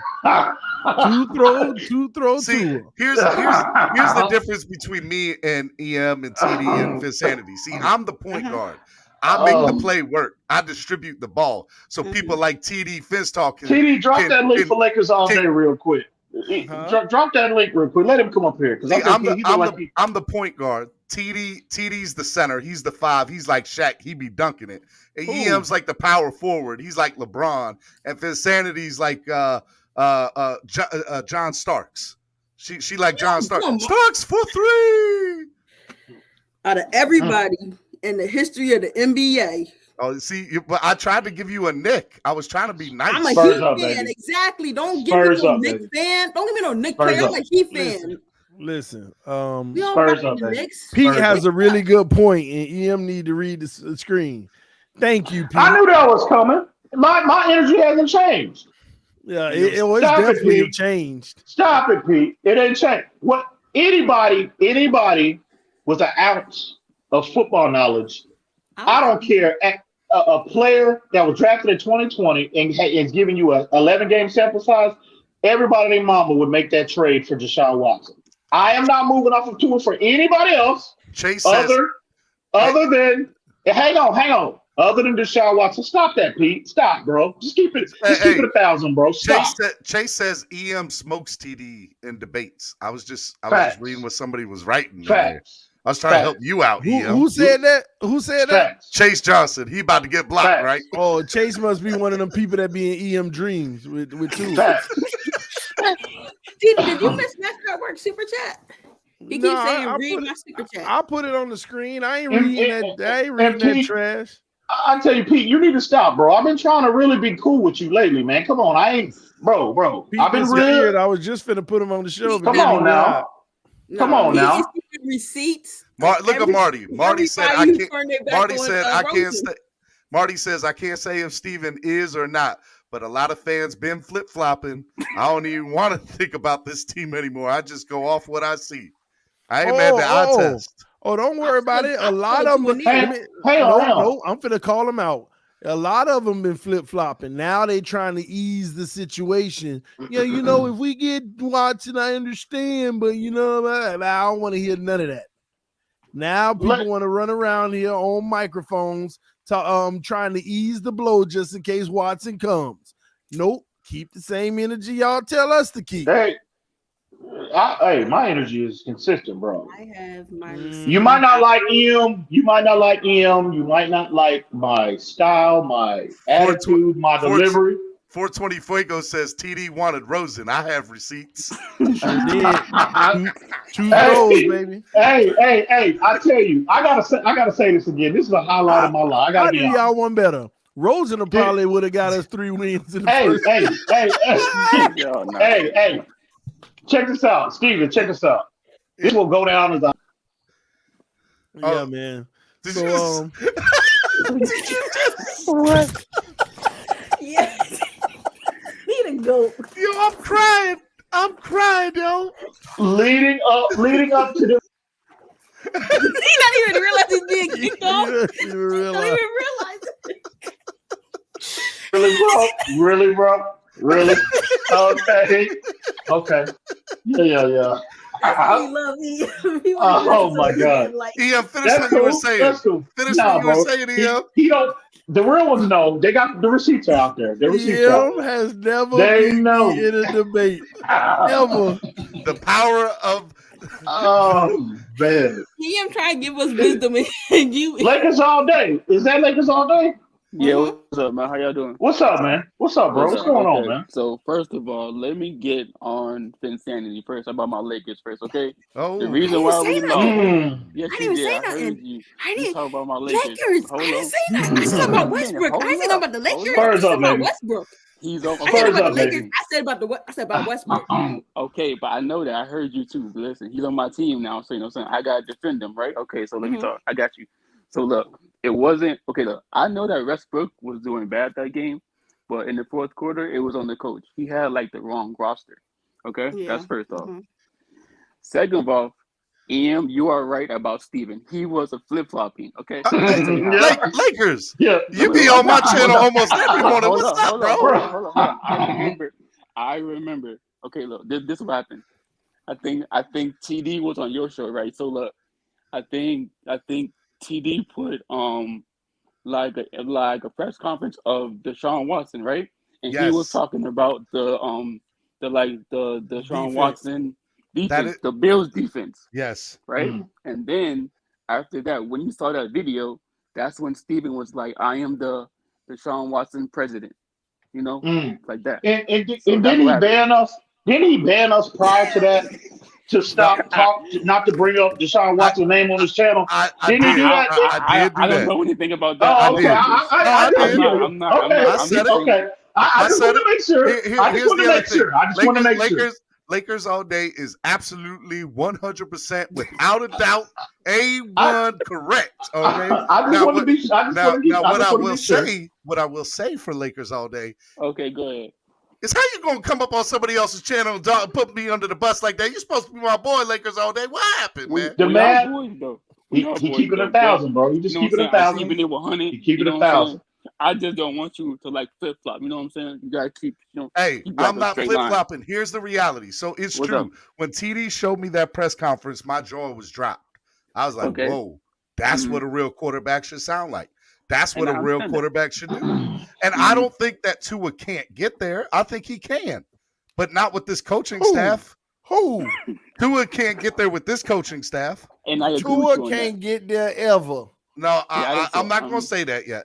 But I know he ain't going to get there. So I know he ain't going to get there with this coaching staff. So you're out on flow now, Steven? You're out on flow right now? Look, the Illuminor thing is what did it for me with this coaching staff. How do you let somebody like Illuminor go? Well, first off, don't you think you need a larger sample size before you can come to that conclusion that this dude is an all-pro? He's showing you let an all-pro out the building. EM, come on, bro. He's 10 times better than like 3 or 4 people that play on our line right now. Okay, okay. He wasn't good enough for a backup position. Come on, bro. Okay, I give you that, but again, we need a larger sample size. At least give it to the end of the season, bro, because he could go off. He could have 2 good games and then fall on his face for the rest of the season. So let it play out, bro, before you come to that conclusion that we got an all-pro guard out of the building. Please stop. I'm not saying Illuminor was all-pro. I'm just saying he's better than what we have in house. 3/4 of what we have in house right now. Did someone pick him up already or no? No, yeah, he went to the Raiders and was killing it on the Raiders last time I checked. Yeah, he's been all right. I'm sorry, Steven. I gotta ask this because people saying it in the comment section. So you had a Watson jar. I did. Now you're the president of the Watson fan club. This is true. This did happen. I'm not denying it. I'm gonna stand on my box. I said it. I sure did. Because I was sick and tired of it. And then when I saw that press conference, you changed my life, TD. Just know you changed my life when I saw it. No. You know what they say on in other arenas? They say, TD influencing people and lying to them to get on the Watson train. I mean, look, here's the reality. When I saw that press conference, I was all about it. And you know what? Even if it wasn't Watson, EM, or TD, the reality is I feel like this franchise has literally done everything except they have not done one thing, and that's trade the entire farm for one player. And so I feel like if I'm going to say, look, Miami's tried everything, they better go ahead and just try everything. Because if that doesn't work for whatever reason, let me ask you, what other team traded for a quarterback recently and gave up a lot of assets and doing good? I mean, I nothing comes to the top of my head, but I know Dolph. You go Stafford. No, Stafford? it ain't the Rams. Yeah, Stafford. He's at the Rams. I keep on mixing them up, but yeah, didn't they give up a lot for him? I don't know what they gave up, but I do believe it was a lot. Didn't they trade for? Oh no, Peyton Manning was a free agent. I mean, Yeah, look, Peyton here's the Manning was reality, good. though, TD. The last 15, 25 years has not worked. We've seen multiple GMs. We've seen multiple head coaches. We've seen multiple quarterbacks. I'm over it. Who's been here for that 15 years? A good portion of that 15 years. We know you Stephen want Ross? Greer out of here. No, Chris Greer. That'd be Chris Greer. It just feels like quicksand. I'm not giving up on Tua. I'm just saying that I don't think that this coaching staff, nor they don't have put it on the coaches. You can't say this coaching staff. Why not? Yes, I can. Of course, I can. Oh my God. I just said it. He was killing Tua, bro. I said, what? I said, man, Steve, come on, man. You was killing that man. I don't want nothing else to do with Tua talking about Lord. I don't want I this. never said that. I never said that. See, don't change the narrative. I didn't never say that. All right, okay. All right. I'm going to let you make it, man. I'm going to let you make it. Lakers all day. Did I ever say that? Even one time? I don't think so. No, I have not even one time said that. I don't know. Lakers. This might have been a day when Lakers all day was sleep. You need to get on the panel that morning because I could have sworn I heard him. I heard him say that. But it's cool. Hey, just so you know, I'm gonna let you make it. Just so you know, all my episodes are right on Miami Sports Music YouTube channel. Make sure you go check it out. Clock Blockers, 8 a.m. from 10 a.m. right there on Miami Sports Music Podcast Network. Go ahead. So let me ask y'all real quick for the panel. Where are you guys? What does your gut tell you about this situation? Because for me personally, I think this bomb that's dropped has a little more traction to it. It feels different to me. It is. So I think it's more likely to happen this time. I know it better. Because if they don't, I mean, how do you go back from this? I mean, man, Brian Flores just 2 weeks ago, told the team, Tua is our quarterback. And then next thing you know, this story is front page news again. So I mean, damn, you definitely have to either, use the bathroom or get off the clock. One of the two. You know what he gonna say tomorrow? How do you come back about from it? this? What he gonna say tomorrow? What is he gonna say? He gonna sit right up there and be like, I can only focus on those who are on the team right now. Keep private conversations with players. We don't talk about. You sound just like the press conference. We don't talk about trades that might or not, that are other potential on or other not teams. even. You know what's funny? TD We don't talk about rumors that may be true or maybe not true. TD could go up and do the press conference for Coach Flo. He's gonna say the same exact thing. And as soon as it's over, you know what all the 2 in here is gonna do? I told you it was fake. I just said Tua was the starting quarterback and he the guy. Now he gonna say, I think Tua is a really good player. We got a lot of really good players on the roster. It's about putting things together. We like Tua, we like him. We like where he's. Hey, TD, can you do me a favor? Give me the top 5. I'm not gonna say the top 10, but give me the top 5 answers in a Coach Flo press conference. Go. Give me the top Coach 5 Flo? Answers in a Coach Flo press conference. We've asked this player to do this, and they've done it, and then trade him. The top 5 fundamentals technique. Go ahead, TD. Yeah, I was gonna start out with the fundamentals technique. Execution needs to be better. We got to play better. I got to coach better. Smile. Yeah. I got to coach better. We got to stick together. It all starts with me. This one's on me, which I'm tired of hearing. This one's on me. I got to coach better. Hey, every time he say that, I'll be. Excuse me, Coach Flo. Let me ask you something. Do you think after today's loss in London that some things need to change? Because obviously you guys are on a 5-game losing streak. Do you think anything needs to change? Well, all things are on the table right now. We're considering all possibilities right now. Everything is on the table. I thought we did some things well. I thought we did some things that We just gotta, and I'm, it's frustrating. These guys practice, they practice it well, but we're not putting it together. Watch the video, make the corrections somebody wrote. We'll get back to work. We'll get back to work, and there's this joy in hard work, and that's it. Now you do know that question was really asked on Sunday. No, I know. And his answer was, this was his answer. Well, I don't think it's the game plan, and I don't think it's the player execution. I think it's we're just going to keep doing what we do because it's. I don't think it's the wrong thing. It's going to work. These guys work hard. They practice hard. Bro, it hasn't worked in 5 games. I think we have the right try to change it. I think we have the right process in place. Yes, that's what he said. I believe in the process. Hey, this is what he said yesterday, which shocked me. He almost went off character, then he got himself back. He said, there's a lot of things that's happening on the field. You make a mistake here, in the next play you make a mistake there. Well, I'm not going to sit here and make excuses, but and it starts with me. I just got to I got to coach better. And then they asked him, who do you lean on in these moments? Who do you talk to? Oh, yeah. Who do you go to? And Flores was like, well, I go to Gotsy. That's obvious. That's obvious. That's obvious. What? That's obvious. That's obvious. But let me tell you what he's telling you. I ain't gonna lie, I gotta get on flow with this one. When I heard that press conference the other day, what I heard from it is ain't nothing wrong with what we doing. We just gotta continue to work together and figure this out.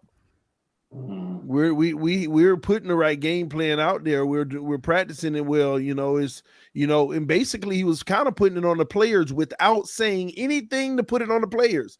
Basically, we just got to get our execution together. It's like every play there's something different that's going wrong. I never looked at it like that. I think there is some truth. I do think it's some truth to that though, because there is. But we've been making an excuse. No, I'm not. I'm just saying I do think there's some truth to that, because with the exception of the he got our coach Sunday, but we were into the game up until 8 seconds left in the game. So every other game other than the Tampa Bay game, we've been in these games, bro. It's not like we've been getting shellacked like the beginning of 2019 for the first 5 games. 60-3 and 45 to 10. I got one more question for Coach Flo. Coach Flo, who calls the play calls for the game plan? Like, who's making the calls for the game? Who's calling the offensive plays? Chris Greer. Yeah, what is wrong with you? He sounded like Shaq when he said it too. For real. Justin Herbert. I would laugh. No, but I know. In all seriousness, though, I want to get back to what Ian was saying, though, because this has to be brought up. I agree that some of that is true what Flores has said. I know nobody want to hear it because they feel like it's a mistake, but we also got to remember this is a young team. This is what Flores is dealing with. I want y'all to understand this. And this ain't no specific order. I'm just giving you an example of what he's dealing with. First play, flag. Second play, your right tackle just get beat. Third play, your quarterback miss a read. Fourth play, now it's your left guard that messed something up. Fifth play, your OC made a dumb decision calling that play. Seventh play, back to another penalty, and you get some successful plays sprinkled in there, but that's what's happening. It ain't always the same person every play. It's not always the same situation every play. But this team is young. The coaching staff is young in what they're doing. And that's what they're suffering from. I agree. That's what they're suffering from. Here's where the blame comes with Brian Flores. Here's where you can assign blame. He should have known that's a recipe for disaster. You know what I'm saying? He should have took, and again, I keep bringing back the comparison. He should have took the same approach that he took to his defense last year. Bring in, obviously, you have a lot of youth, and you bring in established guys in addition to that youth. That way you got the perfect blend. He didn't take that same approach on his offensive line personnel wise. He didn't take that approach with his offensive line coach. He did not take that approach with his OCs. All of the first time, and that is a recipe for disaster. That is where you could have stopped. That's self-inflicted. You should have seen that coming. You should have forecasted that potential train wreck and should have opted to do something totally different than what you did. Because everything you've done, especially on that side of the football, has gone completely wrong. Everything. So that is where you can assign blame to him. But I agree from a situational standpoint, for over the course of these games that we've seen, the first 6 games of the season, yeah, I agree with you 100%, TD. That's what there's no, it's one thing here, one thing there, and they can't establish any kind of rhythm, any kind of continuity on offense, bro. And it's just been a snowball effect. Bro. Ladies and gentlemen, we got EM's twin brother back. Finally, some sense. Man, yeah, okay, I hear you. That's cute. That's real cute. Can I go call my grandma and let her know that the Dolphins are losing again? Can I go call my grandma, please? Mm-hmm. Steven been drinking tonight. For real, something, bro. So look, y'all don't remember that from Vontae Davis? Come on now. Oh, no. Because I feel like I say that. Hold on, Lakers. My bad, bro. Go ahead. Go ahead, man. I feel like we get the same type of players coming through the building, and anybody with any sort of sense, they get rid of. Like, it don't matter who's coaching. Like, they don't keep veterans here for nothing that have a whatchamacallit, a mind of their own, I guess. It baffles me. It baffles me. Well, they kept Xavier Howard. I mean, for now, he about to get shit. They kept Jarvis. Let's not talk about. Hey, where all the pay the man people now? Well, they paid him. I said for 1 year. They I said for 1 year. They did pay him. They gave him an incentive deal that it don't even look like he gonna earn much of it. Yeah. But where all the people that was like pay him 18, 20 million, where they at? We should have traded him. What's the name of the prison? No, I think Joe Lee is right. Dolphins equals Groundhog Day every year. Yep, 100%. You are correct, Joe Lee. So look, I have a question. The name of the local y'all. penitentiary. Huh? We should go get talent from there. Like at least y'all didn't answer the question though. So what do y'all? What is your gut telling y'all about the likelihood that this trade goes down before the deadline, November 2nd? I think today was different. I do give TD that. It does. I don't know if I should ask you that because you're gonna say one thing up here, but then tomorrow morning you're gonna say something totally different. So you know what? Sincerely, Lakers all day and TD. I want to hear you all. I'm kidding. Go ahead, Steven. Go ahead, Steve. I'm kidding, bro. Go ahead. I ain't even gonna talk now. No, you. No. Go ahead. I'm kidding, bro. I'm just tripping. I'm trolling, bro. I ain't gonna lie. I'm having fun with y'all tonight. What I will say is this does sound different than the last 3 or 4 weeks, but the only reason it's different is because of where it's coming from. That's it. So, look, I still reserve the little bit of judgment that I think Houston's trying to play this to see if anybody else swipes in, but I think y'all made some very good points earlier, and because of the points that you made, what I will say is I truly believe, I think I will lean towards that this trade's going to happen in the next couple of days. Lakers all day. What you think, bro? I feel the same way what he feels like, because, like, why wouldn't they, do the trade before the trade deadline, You know what I'm saying? Like, the trade deadline is November 2nd, so we have now until November 2nd, and then when, like, November 2nd come around, he's not traded, and then, that day and night come, he's not going to be traded at all. And then, I feel like we, wasted our time, if we don't trade him. You know what I'm saying? If like, we don't go for him now. So that's what I feel like. Ted, what you think? I've always been adamant that it would get done in the off season.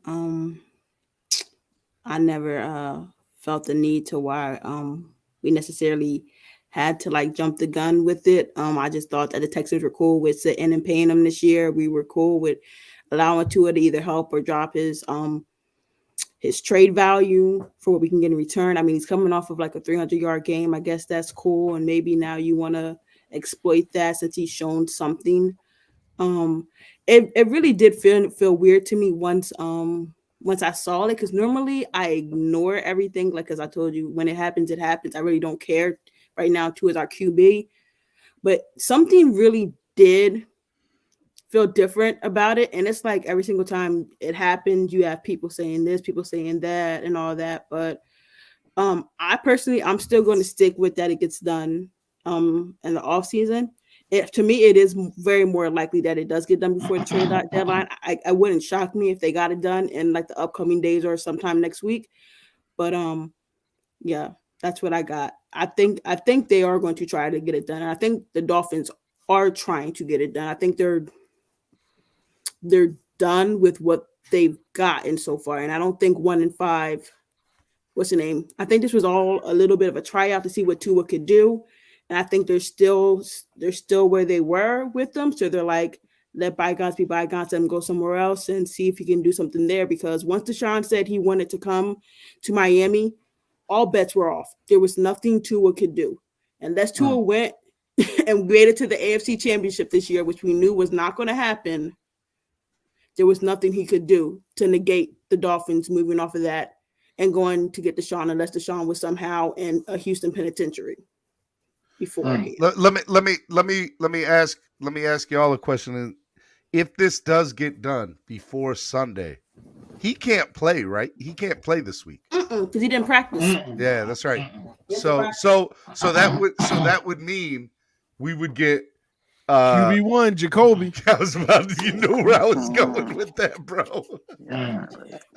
All right. So can I ask a question right quick before I leave? All right. So like that 4th down situation we had with Brown, right? Not getting the first down. Do you think any other quarterback would have audibled out of that? Well, they would have never called that play for the right quarterback. That's true. Well, I think in that scenario, unless you're like, the upper echelon guys, I don't think they have the authority in that scenario with the game on the line. I don't think Tua wouldn't have that type of authority to to auto and override that play call. I don't think. Well, I'll do you one better. We'd have never been 4th and 1 if it was Deshaun Watson. Stop. We wouldn't have. Think about how we got it 4th and 1. Why do you think that? Explain that. Why do you think that? Because Deshaun Watson ain't throwing no 3- and 4-yard checkdowns all day. Matter of fact, I do you one better. Who cares about a 4th and 1? We'd have just punted because we had already been up by 20 points. That's true. Like, come on, man. I mean, I can keep moving the goalposts to make sense every time with Deshaun Watson. Deshaun Watson don't miss that wide open. So TD, and without no joke, he would have ran it. Honest question, TD. True, no joke.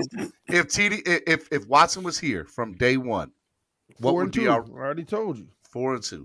Worst case, some people say 5-1. I'm just trying to be fair. And that's with the state our roster is in as of this moment right now. Yep, and all the same players could have been hurt last week and we'd have won the game. Yeah, I agree. I don't think with this old line, I don't think they beat Tampa. I don't think they beat Buffalo. Yeah, 4-2. That's why I said that. Yeah, I'll say that. But as I'll be real, if Watson was there, we would have beat Tampa. Here's the deal. This is why you never know, and here's why. If Watson was here, they ain't blitzing like they usually do on this O-line. Coverage. They ain't when Tua got hurt, they ain't sending them corner blitzes. If Watson here, Fuller ain't going on IR for what? What was he have? I told y'all, Fuller had a toenail. He got a toenail. He got a toenail injury, I think. Y'all leave my man alone. Fuller had an agreement that Watson would be here, and Fuller said, "I'm gonna expose y'all unless y'all pay me and put me on IR." Yeah, he I was. tell you what though, if they do trade for Watson, all of a sudden Fuller is healthy. He's I healthy enough told to you. go. I Oh, told okay. you. But I'm he's looking on at him IR, right? sideways, bro. They didn't put him on IR. He gonna be eligible to week. come right Is off he on of IR. Yeah, but he gonna be eligible to come off next week. Will Fuller's not on IR, is he? Yeah, he is. I don't think he is. He is on IR. He on my fantasy team. Do y'all really where you think feel like trading him? Fuller really know? Hey, do y'all think Fuller really knows that Deshaun Watson, is coming here or not? Absolutely. Man, Listen, I don't even think Man. Watson knows right now, though. Listen, guys, like be real. I've said this privately. TD, he knows. I've been saying this from day one, bro. He is the liaison between the Dolphins and Deshaun Watson. That's that communication. That's that line of communication right there. It was all Tampa. No, he knows. He knows, and I would not even be surprised if I don't know. Watson might if they do trade for him. I would not be surprised if Watson seems to be more versed in the playbook than he should be. Mm-hmm. I'll leave it at that. Mm-hmm. I mean, I'm telling you, Will Fuller will come right off of IR next week, right when Watson eligible to play, because he already been on there for freaking 2 weeks. Mm-hmm. That he went on IR shortly after that whole stint with the no call. I know it was low key, nobody noticed, but I'm telling you, something is going on with Will Fuller this year that's bigger than this little finger injury. Like physically or mentally? No, it ain't even mental. It's Deshaun Watson. He gets missing for a whole week, family emergency. Everybody speculate, but then you don't really know the reason. Wait, come on, like now, TD, I love you, but come on, bro, like that's conspiracy theory 101. Yeah, you can conspiracy theory all you want. Then it's talk about he might be retiring. Then all of a sudden he's back playing and everything's fine. Around the same time, the rumor came out again about Watson. Might I add? I have to admit, I never did the math on that. That is interesting. That does line up. And now they line him up on IR to come off a week before the trade deadline, right as all this stuff with Watson has happened. We'll see. And then I won't be surprised if the November 2nd deadline come and go and Watson ain't on this team, if something don't happen with Philo where they don't shut him down for the whole year. And don't tell me it's because of a finger. Dang. They did play together last season. So let me ask you: this trade goes down. Who's not on this roster when this trade goes down? Who gets let go? Traded, whatever. The biggest question ever. Can I say it, TD? I already know. Tua. I don't know. It's Tua. I feel like Tua's gonna leave, man. I think it's Christian Wilkins. Tua wants to leave. I think Christian Wilkins is gone. I really do. His value is climbing so much, though, bro. Yeah, I know. Yeah, that might be less you have to give up in terms of trade compensation. I know. That's why I'm saying this man higher rated than Aaron Darnold right now. Yeah, he might. Aaron Darnold is number 4. Christian is number 3 in the league. And PFF? Yes. No, what? I didn't know he was number 2 in all of football. That's crazy. He number 3. But Aaron Darnold number 4. Well, they allegedly he was included in the initial report. Like I heard on the radio down here that he was supposed to be included. I knew that as a fact. Mm-hmm. So that might his improved play. So Wilkins is gone. Devontae Parker? No, they're not taking on Parker's contract. I don't think. Javon Holland. Oh no! Don't you dare say that, TD. No. Oh no! I don't want to say it. I'm just saying something I had heard. You know what would be funny though? No, they're not giving. It would be the funniest thing in the world. We got Deshaun and Laramie Tunsil back, and we let whatever we got to give up plus an added bonus. We'll just give them Noah Igbenogany. I would laugh. From a good, healthy place if that happened. Let me say this about Noah. Noah may have gotten beat, but at least he was in position. He was in his right place. He played. He didn't do it. No, it don't matter. That's important. And you know what, TD? Noah was getting hurt all the time, but now at least he was with his man. But you know what, TD? To be honest with you, to be fair to Noah, if you go back and put that Buffalo game, because that's the game when he got absolutely rotisserized. A lot of those throws, well, with the exception of the first drive where he got beat off the line of scrimmage and Diggs just cooked him. Noah was in position in a lot of those plays that they were making. I mean, to be honest with you. So when I saw him get beat, I don't fault him for that touchdown he gave up in the end zone because that ball was just perfect. Xavier Howard would have given up that play because the ball, there's no defense against a perfect placed ball. The ball is perfect. So, but where Noah lacks, it's just he has no instincts relative to position, no ball skills. You know, it's just, but he's got all the athleticism in the world. You see him. Can you explain to me, EM? Explain to me, please. Why was that man a healthy scratch for 3 weeks in a row if he was any sort of good? Don't worry, I'll wait for a real answer. I'm saying athletically, Noah has everything you want from an athletic standpoint.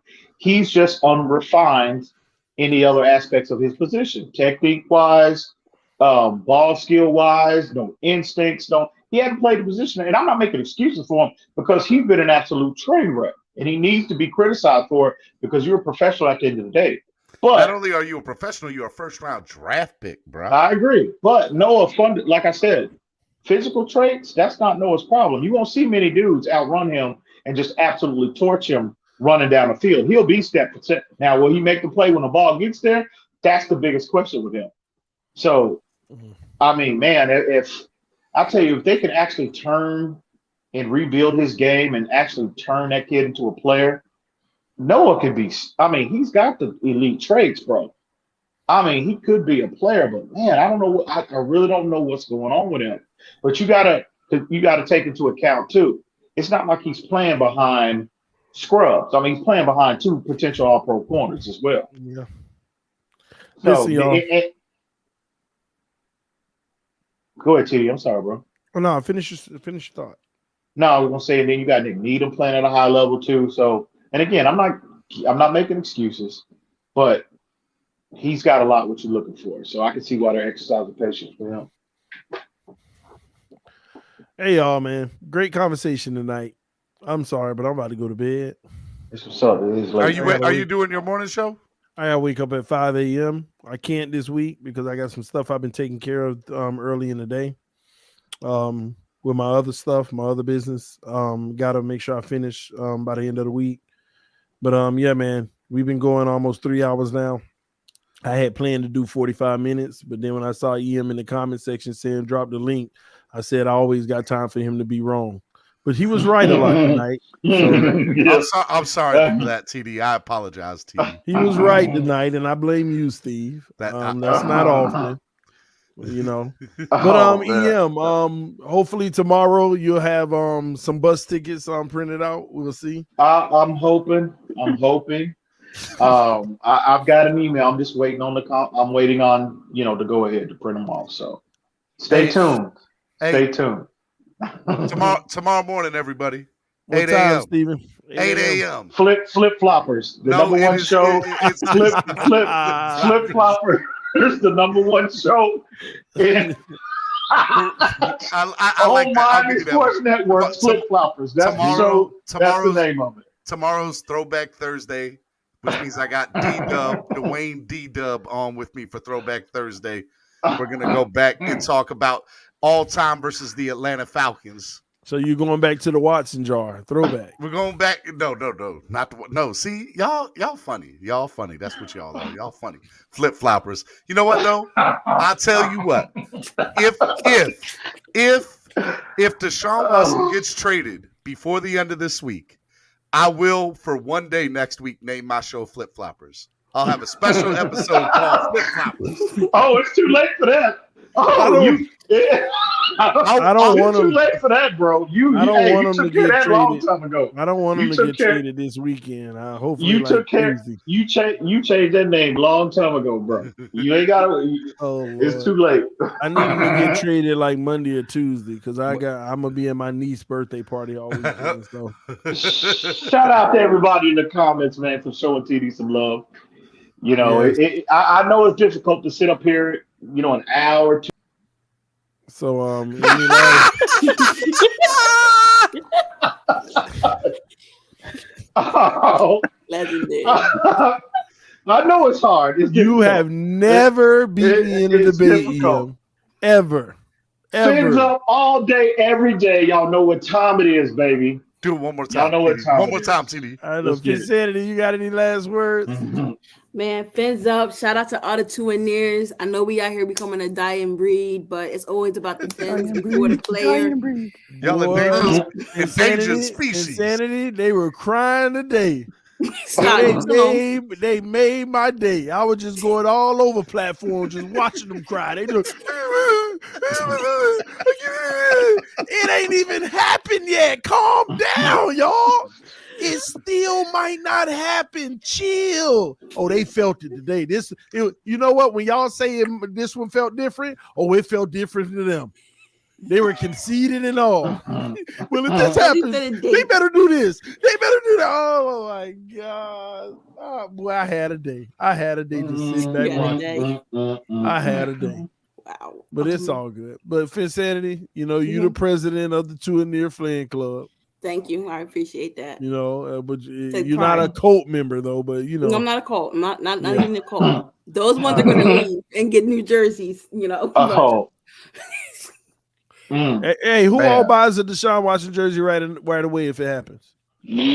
I do. Me too. I'm getting mine. I refuse to buy. I refuse to buy players jerseys. The only y'all want to go buy something, go buy DWA stuff. Listen, it's only one jersey I'm buying when it happens.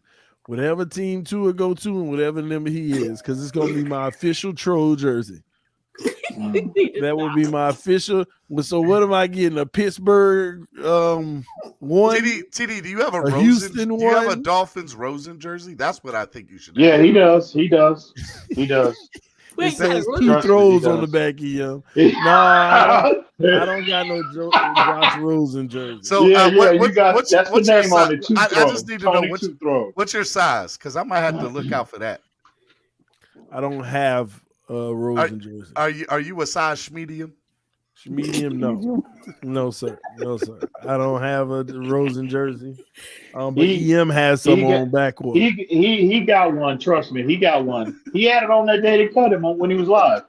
That day he was live and they cut him when he was foaming at the mouth talking about Rosen's gonna start. He had that Rosen on. He had that jersey on, bro. So stop it, TD. The tape is out there for y'all to go look it up in his archives. The video is out there. And I highly recommend everybody, please go dig that video up. You gotta stop lying. TD foaming at the mouth, declaring Rosen our starter after 2 throws, and they cut him live while he's on air. You cannot make this stuff up. I'm telling you, it is priceless. I told you. Listen, everybody on this channel already know. Anytime Ian brings up Rosen, he's losing the debate. Oh man, if you could find that and timestamp it for me and send it my way, I would be greatly appreciated. By the way, EM got a little upset with me today because I sent him some facts. You know, Ryan Tannehill leads the NFL in the last 2 seasons for comebacks in the 4th quarter, which is 9, by the way. 9 fourth quarter comeback victories, by the way. Yeah, I saw that. That was cute. Yeah, I know you saw it. Yeah, I know you saw which one is it? I had you hot the other day, bro. I ran you hot. You was talking about you. I had you admit. You admitted. So y'all, I appreciate y'all. I didn't even finish my goodbyes. Like I know. He admitted to me that. So, Insanity, any last words? Man, listen. Oh my God.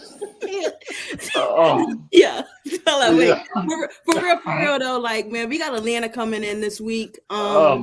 Let's go out and try to, get a win. Hopefully, no matter, who's behind center, let's get a team win. Let's, change the trajectory of what we're, going through right now. Get some positive vibes and some positive mojo going on in the locker room. Get the guys, up and ready for the rest of the 3 quarters of the season, whatever it is now. And fins up. Like, let's really do something. Let's shock the world and at least get to like 10 wins and see and let everything else play out itself. That'd be beautiful. I like it. Lakers all day. All right. Okay. So do we get those 10 wins with Jacoby Brissett? Lord. Mm. I don't know. It Listen, depends as on a if team- it depends on if Tua hurt or not. Oh, okay. Stop. I like that one. But let's go Dolphins, and I hope we go get Watson. That's all I gotta say. Cool. EM, any last words? I don't have no last words, bro. I'll believe it. I will believe it once the trade happens. And y'all go look that video up. I highly recommend it. Aren't those last words, EM? Even though you didn't have last words, I love you, bro. I love you, bro. I love you, bro. I'll believe the trade. I'll believe the trade when it happens. I'm sick of this, this merry-go-round. I'm tired of it. Just get it done or not. Period. That's all I want. That's all I got to say. Steven, last words?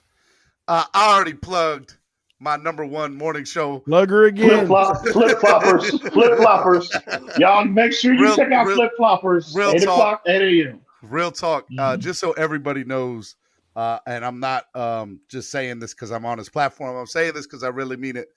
TD is hands down one of the greatest people you will ever meet in life. Lies. So y'all listen.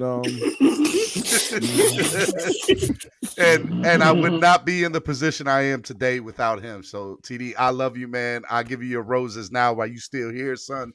I'm always gonna give you your roses, and you're the man, brother. That's all I got to say to you. You know what though? You know what? I'm gonna piggyback off that a little bit. Seriously, TD, don't click me off. No, seriously. I'm gonna take it. I was gonna say. No, I was gonna piggyback off that, but I do highly recommend y'all for go look that video up. But anyway, no, I was gonna say, to be honest with you, I agree 100% because a lot of people in this community, not just you, Steven, but myself. Well, I don't have a platform or anything like that, but TD put us all on. You know what I mean? A lot of these, these. What's the word I'm looking for? A lot of these, because I don't want to sound like, anybody is all that or whatever. But TD, a lot of these people with platforms or in our platform, TD put us all on. If it wasn't for TD Foolish Talk, a lot of us would not have a voice in this community, and that's just a fact. So I've always been indebted to TD in that regard. So yeah, I agree 100%. Look, I got to salute TD. I'll tell you, even when I'm like, TD, how the hell you be getting 700, 800, 900 people watching? I get 100. He's like, bro, you're good. Just keep doing what you're doing. You're gonna get and so not only is he the man, he's very even when you look, it's hard to get on here every day sometimes, guys. Like that's no lie. Yeah, I agree. So it puts a lot on you. So TD, not only is he that, he's very uplifting. You got to hear people voice like EM. It's draining. It becomes a lot. Some voices in the community I just wish I never introduced because oh Lord, EM Foolish Talk. Yeah. Oh man, TD, I really mean everything I say, bro. I love you, man. Yeah. That is true. That's just facts. That's just facts, bro. No, no joke, no kidding aside, bro. That's facts. So I appreciate y'all, man. I think the community is more healthy than it's ever been, even if because I think at this stage now, every Dolphin fan has a home, no matter what they believe. No matter what side they're on, who they like, who they don't like, everybody has a home. And at the end of the day, all of those homes represent the Dolphins. So that's one of the most enjoyable things to see in the community overall. You got factual places like TD Fans Talk, and then you got Colts, and then you have flip-floppers. Yeah, I see that's gonna stick, ain't it? That's gonna stick. Oh yeah, it is. I can see that one sticking. Oh yeah, that was funny. I thought I was gonna get out of it, but that was funny though because it rhymed. Flip-floppers, number one. No, bro. Even Joe Lee had put that in the stream too. She like, oh yeah, flip-floppers, #1 Miami fan. What did y'all look? She put it in there. Yeah. Steven, real talk, monetize it, man. People will rock with flip, monetize that. Yo, You hey, better make sure. Coming to a store near you. DWA swear jar flip flops. Swear jar flip flops. Yeah. Make sure EM get his cut though. Exactly. You better make sure I get my cut. I'm coming out with new merch. I got a new shirt. EM has never beat TD in a debate. Make sure y'all cop those. I'm only gonna sell them for $1 and to remember Tua in his days in Miami. So y'all make sure y'all cop those and show some love, man. But listen, what y'all not gonna do is keep on reminiscing and laughing and having fun, because I'm finna go take a shower and go to sleep. I am tired. So can somebody cut him off? Cut him off all day. Somebody cut him off. All day, every day, baby. All day, every day. What did you say, EM? I didn't quite hear what you said. Say it one more time. No, I thought he was ending the stream. I was just saying all day, every day, baby. About all day, what? Every day. What were you saying it about? You trying to get the last word in? Yeah, no, I was gonna say no. That's how I close. Thank you. Yes. Okay. Okay. You're right. Look at what DDG said. It's 40,006 to 0 in debates right now. Yeah, man. I'm gonna give you one, EM. I'm gonna give you one. Yeah, okay. But make sure you RSVP it, okay? I'm gonna give you one. 40,000. That's ridiculous. Who is that anyway? I really like to know who that is anyway. I don't recognize that name, bro. It's got to be one of my haters.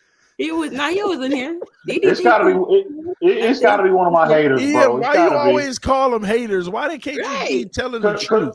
Because the real ones know what time it is, baby. They know. Yeah, you got more fans than what you know. They just like to troll you, like man. These It's easy to get under EM skin. That's what they say.